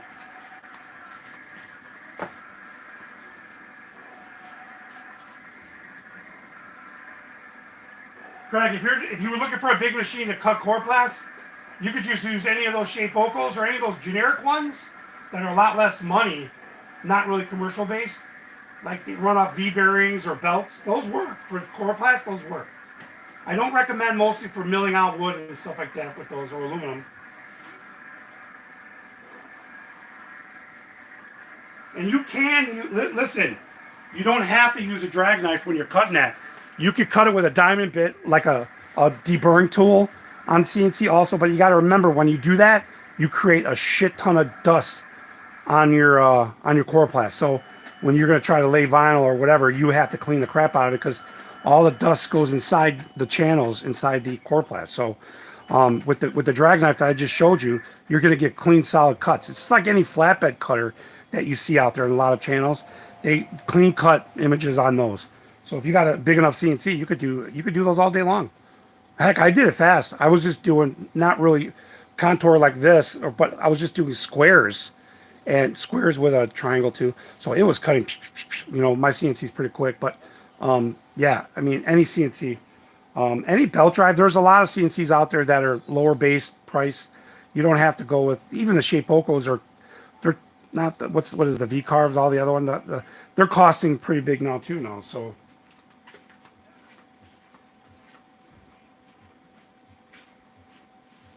Hey, what's going on? Alejandro. Guys, Alejandro, I think he sells media. Don't you sell media? You sell stuff, right? For the Bn-20? Go to that guy's channel, save him. Put your contact info up. Put your email up. He sells media for Bn-20, I believe, right? Yeah, so anybody with Bn-20, if you don't have it yet, save his information, his name, contact him, put your email up there so someone can find you. Because I know he can't even click on names in his chat. It's kind of stupid. But save his. He does a lot of Bn-20 stuff. Because if you guys notice, sometimes it's hard to find Bn-20 media. There's only a few places that do.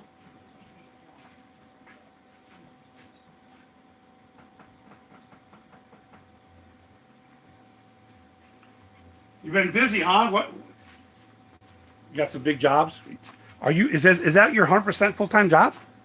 I know you've talked about it before, but printing this small color chart there.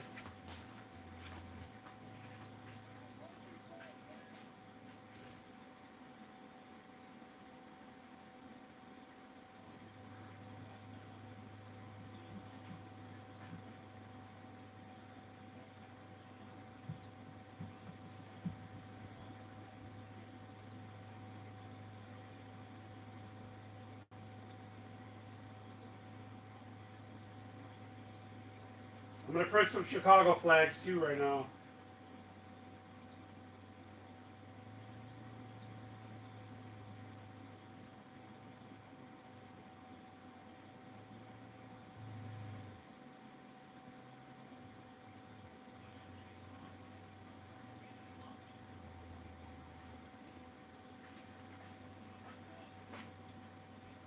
Yeah, Bn-20, Bn-20A.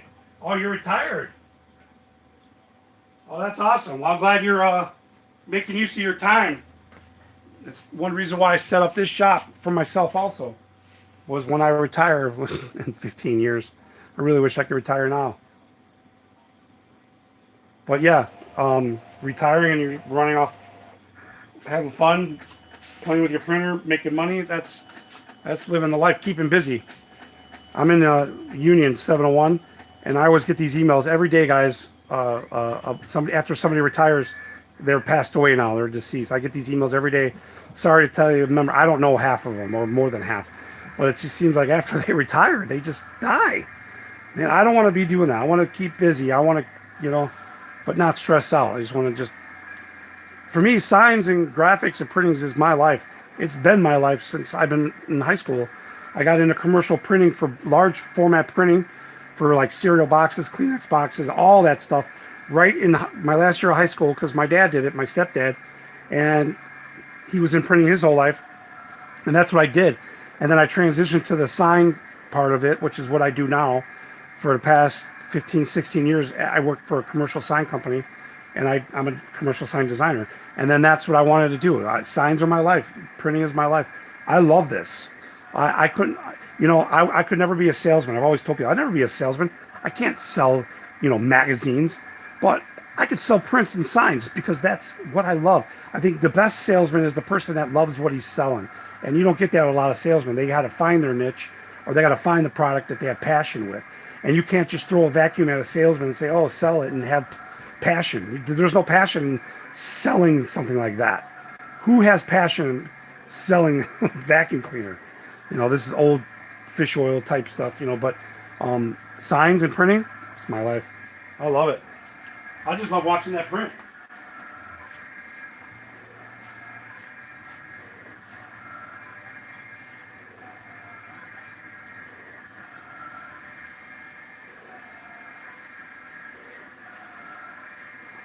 Yeah, it was kind of like good timing then for you.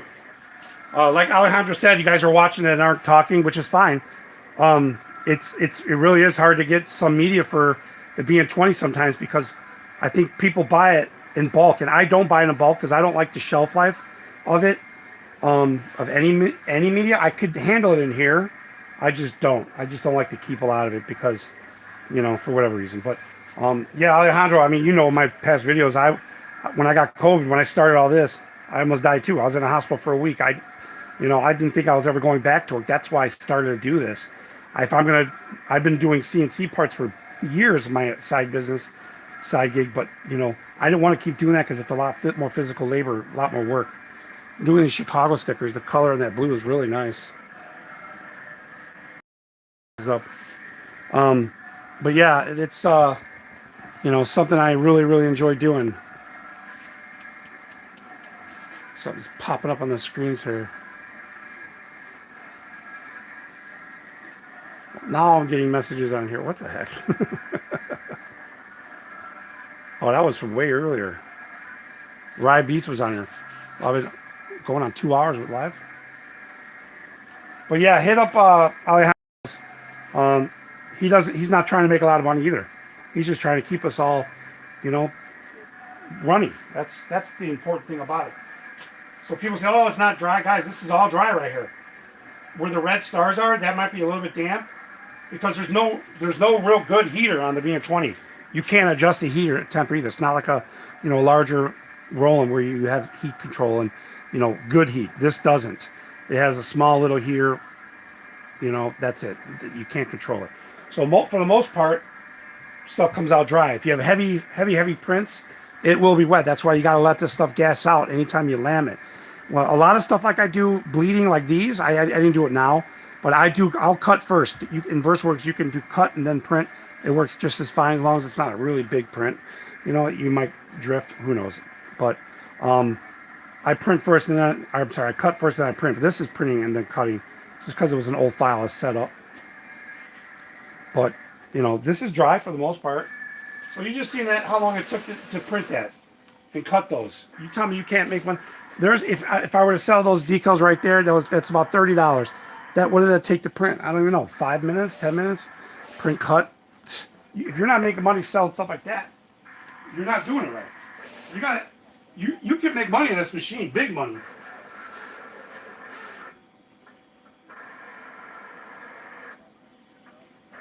It's funny. Is it Adrian? What's your name? Is it Andrea? Adrian? I always, like I was talking earlier, I always love having the print streams on too. And I wasn't even going to talk this much tonight, but I'm so passionate about this Bn-20 and just printing in general. And people start talking and coming in, and I just get distracted. Like I'm supposed to be doing banners on this thing. I haven't even done them. 2 hours, I haven't done one banner. I've been trying to set it up, but yeah, it's just like, man, I have the videos playing on the TV over there. I got one running right there, right now. I always leave, I support a lot of the guys, the printing channels, all the sticker channels and stuff like that. I always have them running while I'm down here, where I don't have to interact, even the lives. I've always have them running. I try to support everybody like they support me. I have the counts now and everything now just from other channels promoting me. So I'm not the most, I don't do a lot of videos showing a lot of job printing because, it gets boring, but I like the live printing, let it go. There were some things I wanted to do tonight. I figured let it go. I had to do 1,000 of those 2-inch circles there. Those are product decals for my own stuff that I make on the CNC. So I appreciate everybody that just comes and watches. Even if you don't interact, just hit that thumbs up and subscribe, hit that notification bell. And I always appreciate it because I think I'm at like 80% of the people that watch my videos aren't even subscribed. And I know you guys see that in every video. I don't understand a lot of it, but I do know that it's like 80% are not even subscribed. So I just printed that. Really nice blue. And those color charts are phenomenal. Shrunk it down. Those are the ones that come with Roland.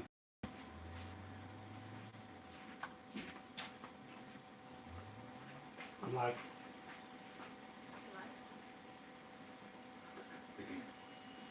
oh, you're developing a dryer? Well, definitely keep me in the loop with that, Alejandro. That is one thing a lot of people could benefit from. Because you know the outgassing is an issue. And a lot of people lam and they're wondering why. They don't understand the concept of why you have to outgas all your vinyl when you lam it. Because it's terrible. People, they just don't get it. HP latex, zero outgassing.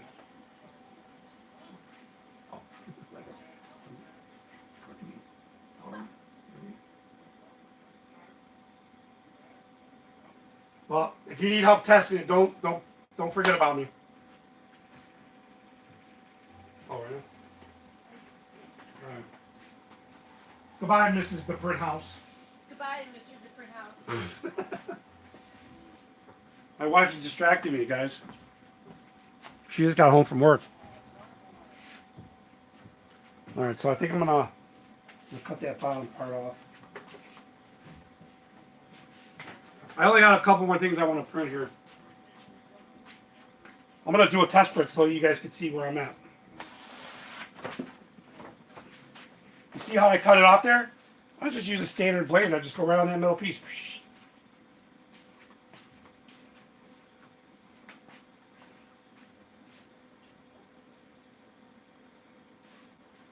Yeah, the colors are amazing for sure. I can get good colors with the latex, but I'm not gonna lie, you're not gonna get it. You're not gonna match the Roland, the ecosolvent, pretty much in any printer that can print, you know, over 1080. This 1440, and this print head is amazing, guys. It blows away the HP latex, but the HP latex is a commercial base. It's more for production, not quality. This is more quality versus quantity, So let me show you a test print. So I'm doing a test print. This is a test print after I've been printing straight for 2 hours here, okay?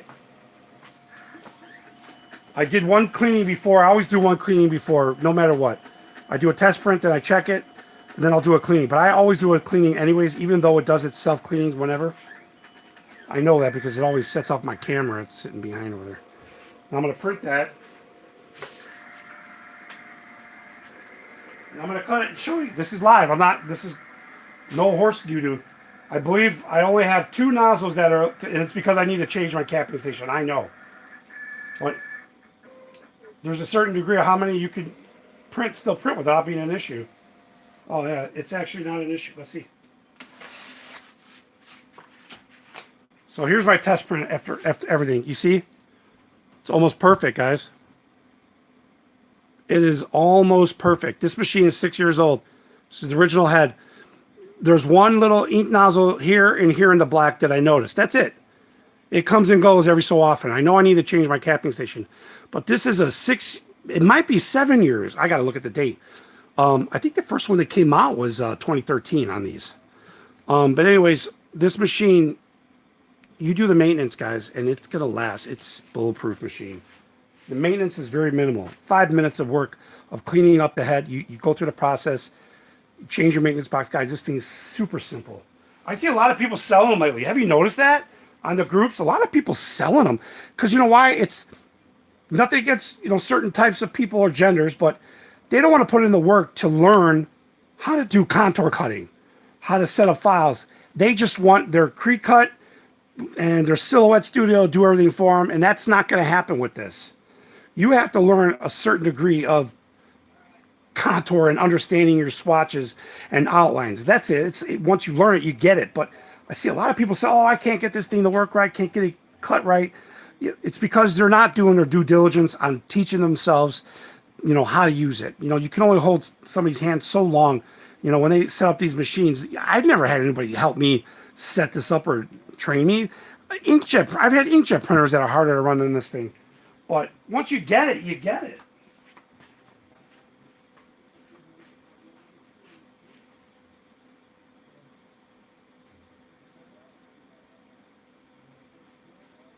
No problems. BFAR? BFAR? Interesting. Oh, yeah, no problem. I'm always glad to help. Yeah, see, Kirsten, you said it. You're one of the select few females I see that it's simple. I mean, it really is simple. It's not hard at all. And I think the people that are they're buying them and then selling them, they're just throwing out that money out the window they lost. Because this thing could make your money back so fast.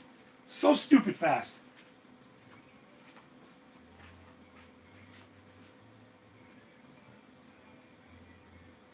Yeah, I could sit here and watch it too. I've been sitting here watching it for 2 hours with you guys.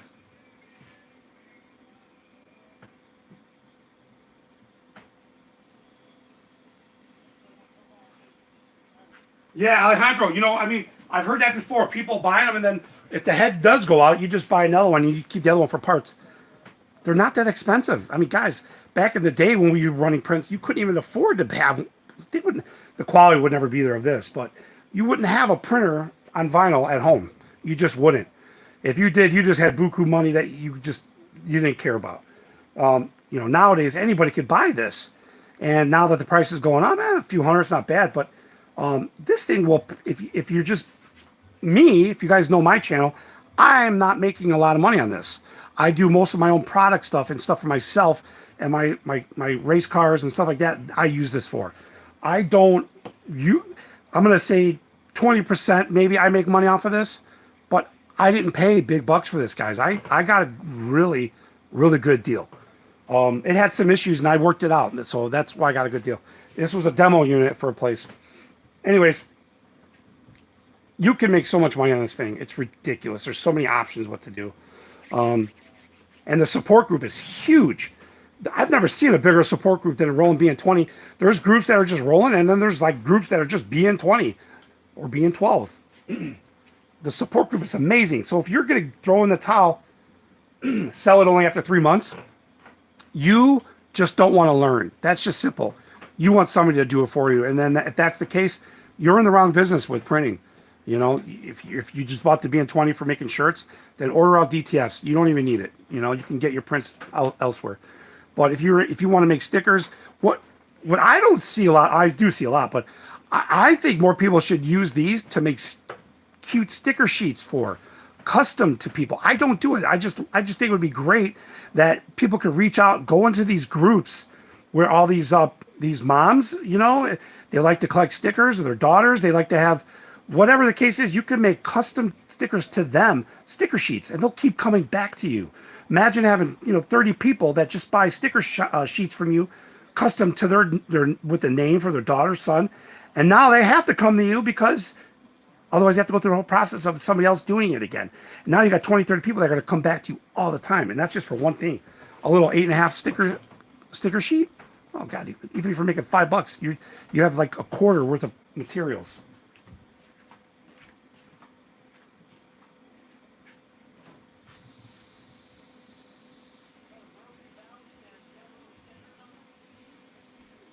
Yeah, Kirsten, I like to make everything myself. I don't like subbing anything out. So that's why I have everything, and I want to have everything, because where else can at 11 o'clock at night, somebody needs something, I could come down and make it, right? Because I have CNC, I have laser, I have DTG, I got powder coating, I got my Fusion IQ, latex, banners, whatever. Why would I want to depend on somebody and deal with proofs and them messing up or sending direct to the customer something wrong? I want to be responsible for everything that I do on the fly. And I have a full-time job during the day, so I like to come downstairs and just do my own stuff at midnight. Why not? That's what this should be about. So if you got a house full of equipment, that's awesome, because that means you're doing what I'm doing, and you're not depending on anybody but yourself.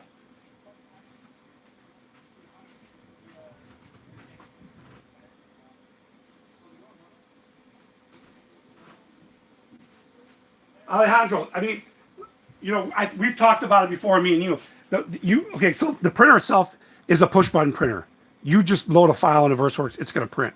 The problem people are struggling with, they make it seem easy, but the problem that people are struggling with, the group of people that they're targeting, they don't do design. They don't work with Corel.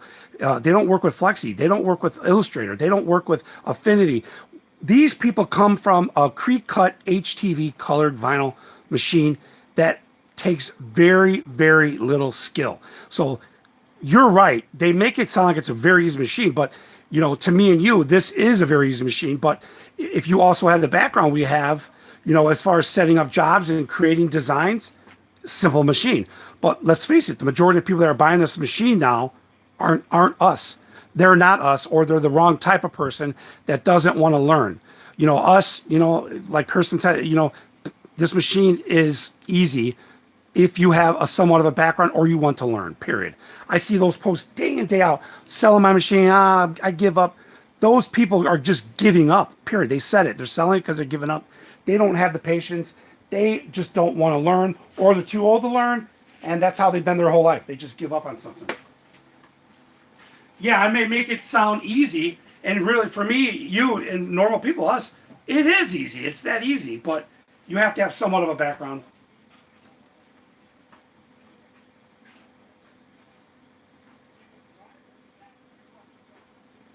Kirsten, they're all over Facebook groups.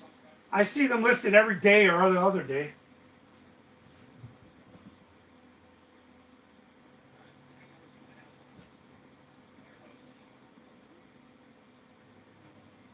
I'm just outside Chicago in Illinois.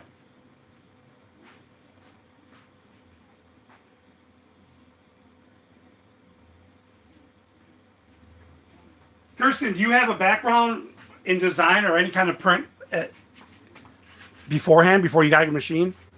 Because like I said, it's not the printing part that people have struggled with. What people are struggling with, like Alejandro said, it they make it easy. People have to, when I talk about the design or having a background in that, you have to remember this if you don't. So you educate yourself on profiles, spot colors, print PMS charts so you know what the printer can do in different modes. I print CMYK mode, print RGB mode, whatever you need to do. Try different profiles, print, go on the boards, find out who gets the best colors with those and you learn profiling. Once you learn profiles and where you need to be, because there's a lot of different settings in VersaWorks that are generic settings that you can get really good colors out of.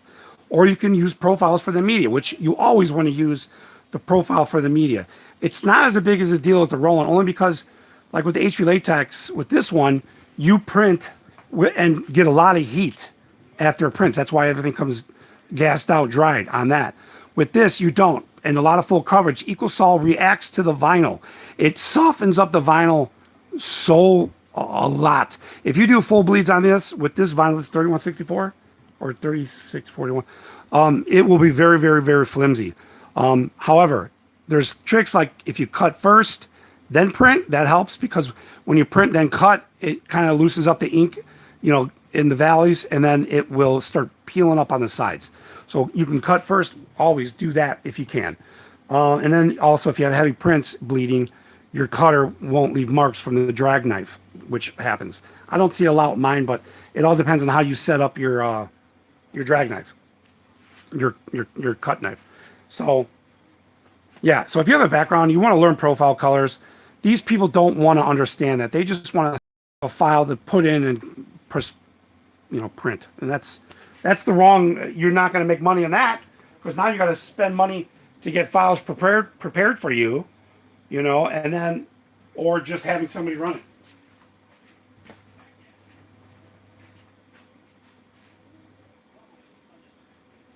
Yeah, Alejandro, I see you in the groups all the time.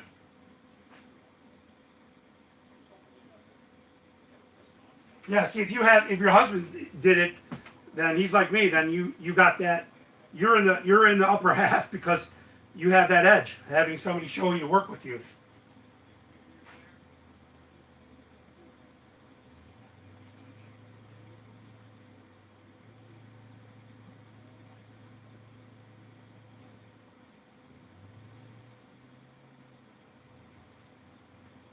Alejandro, I know. I stir up stuff too. Actually, I don't have patience anymore. I stopped responding in the Bn-20 group so much, just because I just it's the same thing. It's repetitive. Nothing against Europeans, but it seems like it's the language barrier. You know what? I've gone in DMs to help people out of my way where I never had to, but it's in the beginning it was hard to watch people struggle. It really was. And like the most basic things they're having problems with are just like, if you just went to YouTube, you think we all just woke up yesterday taught? No, we all have to learn somewhere. Everyone has to learn. If you learn and you remember things, it's going to be easy for you. If you retain that information, it's repetitive. It's going to be stitched into your brain. It's just crazy. But yeah, these Bn-20 groups, there's one that is run by a certain person that she deletes posts, because she sells the Bn-20. You guys know what I'm talking about. So you can't post any competitor stuff in there. She just throws you out right away. But Kirsten, there's nothing wrong with the Silhouette Studio. Like I said, I never used it, but I know a lot of people come from that don't want to learn, and they depend on how easy it is to use. And you can't use Silhouette Studio the same as you can on the Bn-20. You just can't. But I know that there's other tricks to using it now, tips. So if you used it and you were fluent in it, you're a good bridge. That's a good bridge for you to step up. And then you have your husband that helps you. That's it's way above and beyond now. So it helps when you have somebody around you.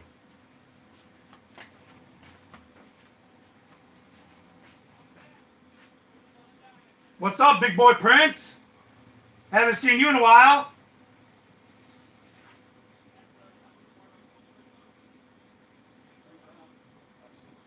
Eddie, I hate going on there. The groups anyways anymore.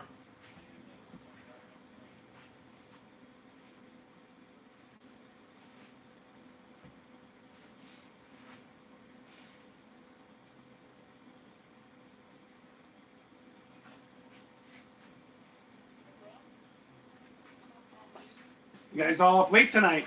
I'm in Chicago. What is it? 11:30, 12? I don't know. I've been on live like 2.5 hours. I usually don't do, guys. I don't do a lot of lives. You guys know that, and I don't go on long, anyways. But let me start this print though.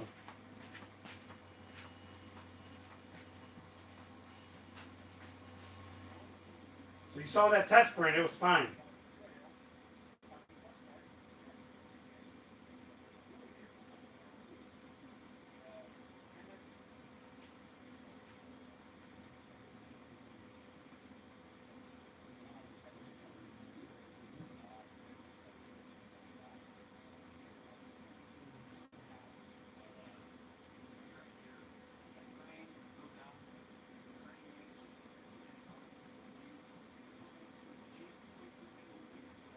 I'm with you. I'm just starting to print here.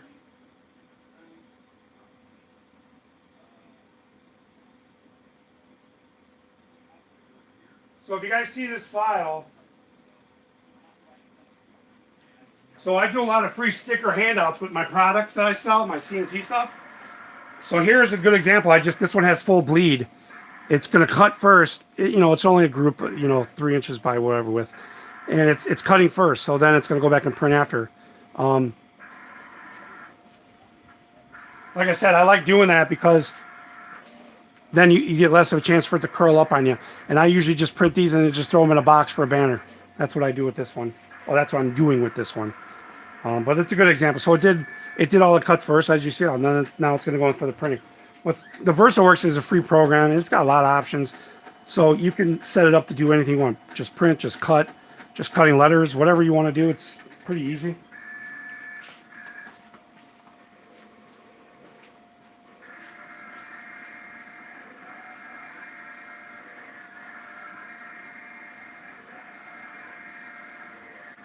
Eddie, I would go on for the marketplace, and that's what I do for sure.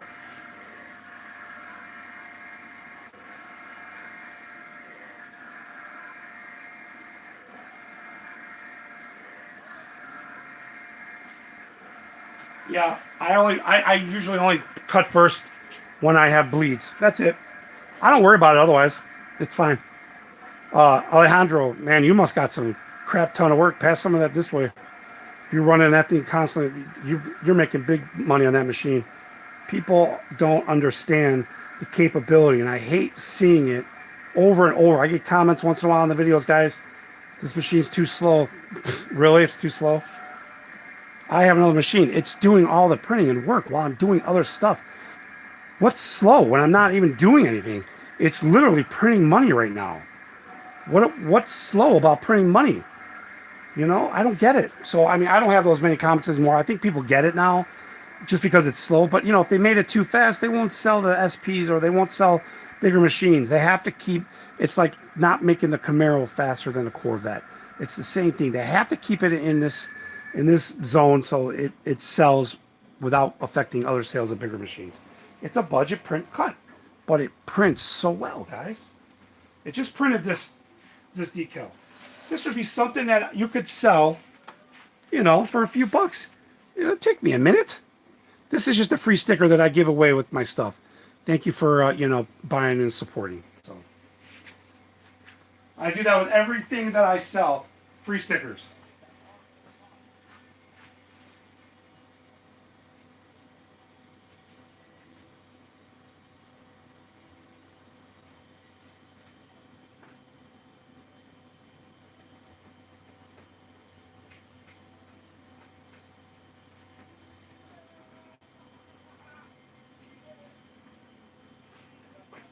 Big boy, how's DTF going? You still selling inks and all that? I hear a lot of good things. I was watching Levi the Apparel one time, and he was talking about using your inks or something like that too. I don't DTF, so I don't know anything about it. But I watch all your lives. If I don't watch, I have them just. I mean, if I don't interact, I still have them on. I actually haven't gotten a notification for one. I gotta check my things. I haven't gotten a lot of notifications on videos lately.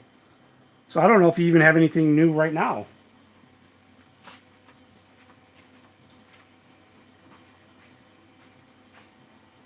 Nice. That's good to hear.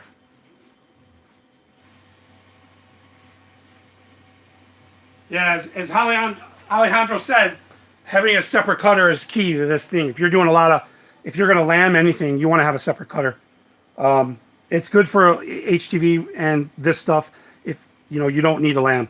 But having a separate cutter, like I have two also, so you could print and then cut while you're printing. Like all these that I was doing tonight, you guys saw. All of those, that could have been cutting on another machine while I was just printing. So I've done that plenty times. And I've got, I got this cutter here. And then I got, well, you can't see that one over there, but, oops. Man, I dropped something and it was like super hard to pick up.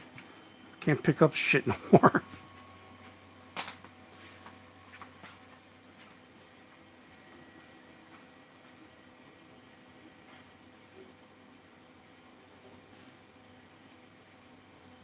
Eddie, I got 4 kids.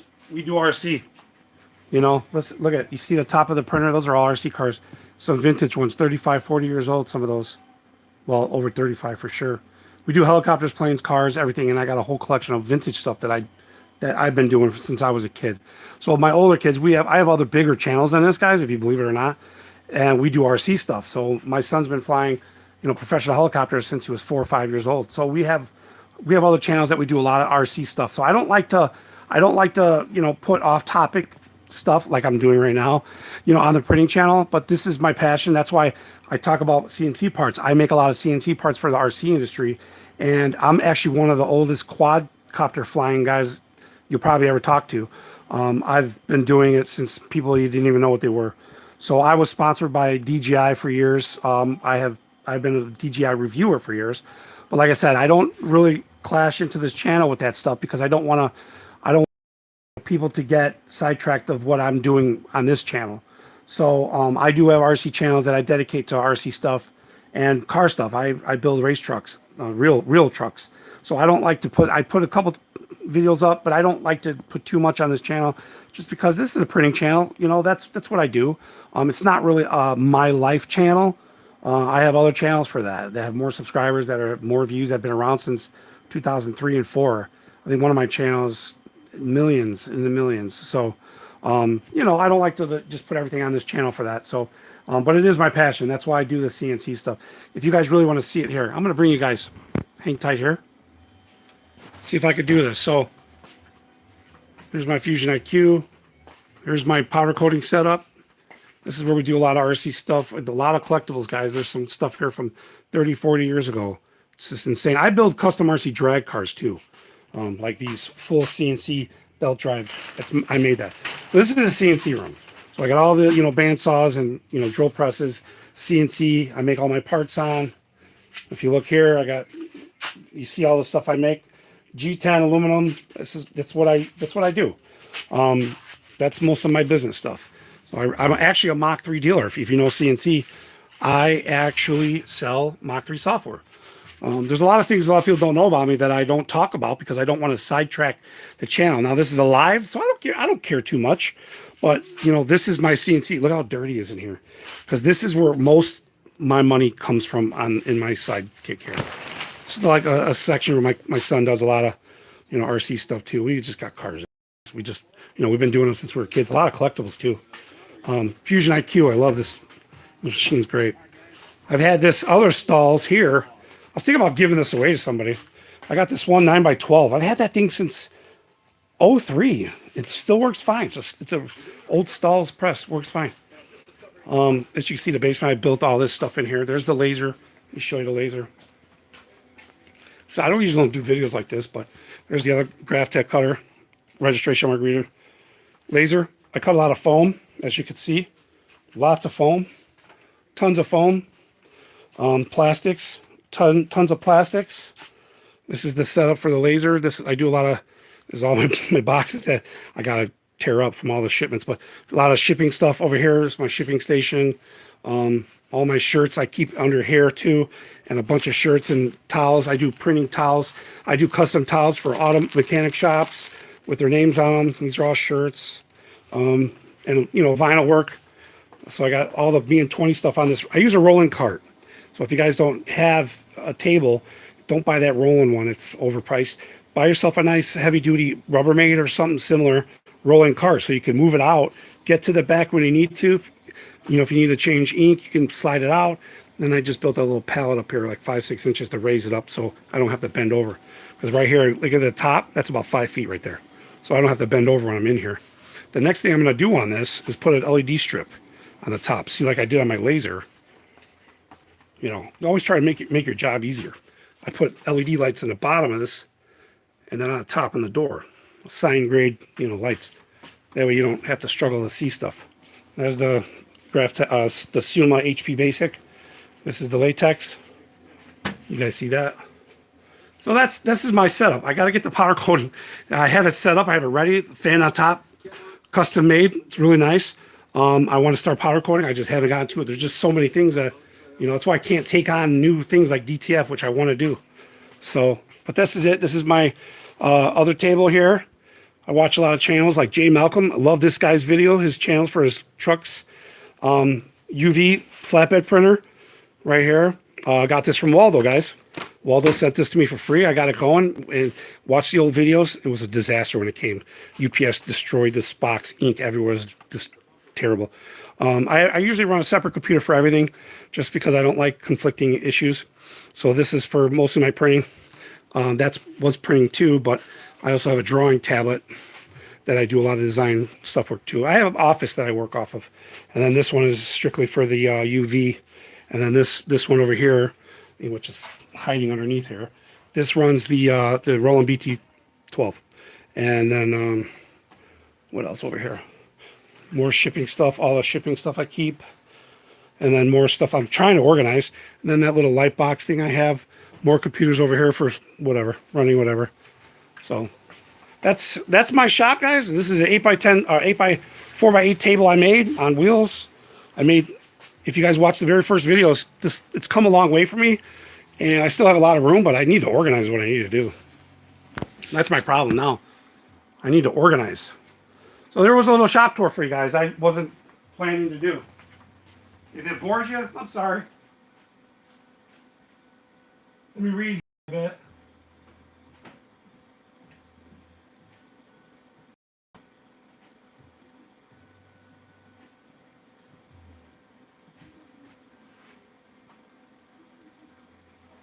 Alejandro, I told you I was sponsored by DJI. Let me show you something here. I also fly a flight control system called microcopter. I've been flying them since day one. This is a 4-foot wide copter that was for DSLR cameras, right? And here's one of the oldest frames I've made right here. This is a custom. These are all custom. This board here is a famous quad flyer. I'm not going to mention his name, but we got this airplane too. But where's that one chassis? See, I got another one up here. I do retro builds on these too, but these are microcopters. That was high end stuff back in the days. So for the DJI, what I was going to say is, let me show you. How about this? So you got 3 minis here. Let me show you. I told you my history. If I gave you my name, you'd search it online, you'd see. Oh, the guy's, he's been around. So there's the mini, the first mini. This is the newest one.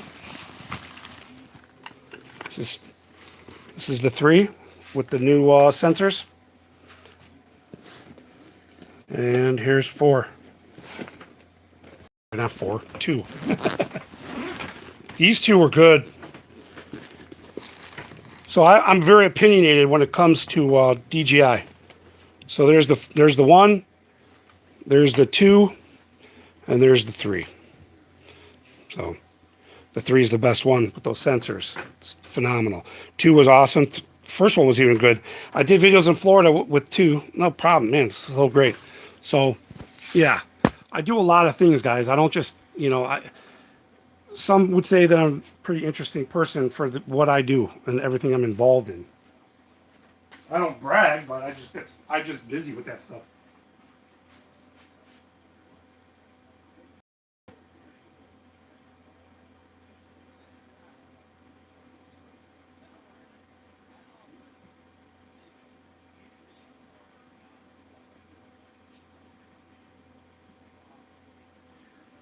Yeah, on my other RC channels, man, I'm talking a lot of RC stuff. I don't do. I reviewed a lot of DJI products because, like I said, I would get them for free and I would review them. If you look up like RC10 CNC on YouTube, that's my channel. It's been around a long time. I've got other ones that I did just for 3D printing, stuff like that. I've probably got about 15 channels, to be honest with you. And I race trucks too. So if you look on RC10 CNC, you'll see some custom trucks, show trucks that I build. We go to shows with. So I do a lot of. I don't know how I have time for it, but my body's dying. I'm not doing the greatest, and so I have to like downsize everything I do. We just put a pool up in the house this past week and a half, and it's just going swimming really helps with my body because it's just it's terrible. I broke my back, broke my neck. In bad shape. My legs are terrible. But you got to have these pads on the floors too. Like you got to have those things. You got to. I can't stand without for very long. That's for sure. So, but that's about it, guys. I mean, I don't know what else you guys want to talk about. Anything? You have any questions? Anything you want to know?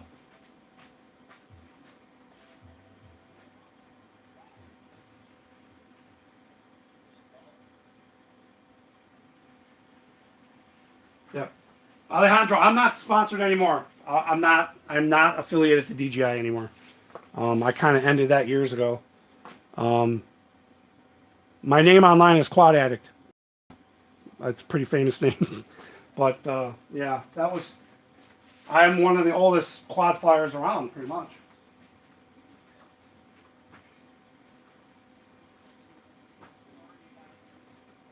You gotta have these pads. I have more I gotta put out. Like this was useless. It's halfway underneath the printer. It makes no sense. But I got them around the table over here and stuff. I got them all around on that side. You can't see it, but they go around the side over there. But I got more. I want to open up and just cover the whole damn thing, but then it's hard to keep clean. You know what I mean? So, anyways, I think I'm gonna go, guys. I think if you guys have any questions.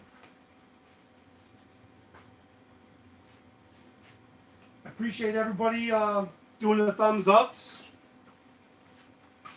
And I appreciate you guys stopping by. I don't know if I got a glare from the light or not, but I'm gonna go ahead and just end this video. Is it crooked? I can't even tell. I got it on the back camera, so I can't see what's going on there. Anyways, just another video, guys. Bn-20. I love this little machine. I'm not endorsing it. I just love it. I just have good experience with it. I don't sell them, so I'm not like some of those other videos out there. The people that talk about them, they'll do whatever it costs. They'll say nothing bad about these machines.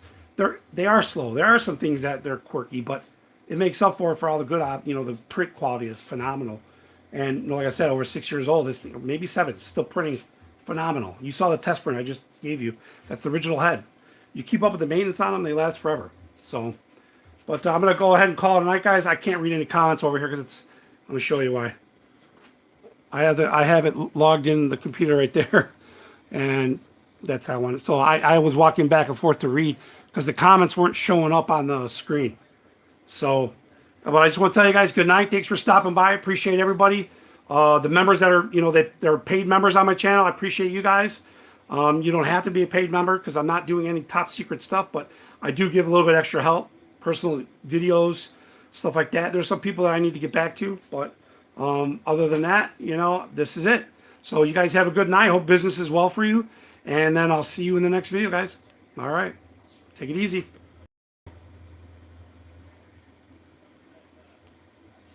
See if I know how to stop this.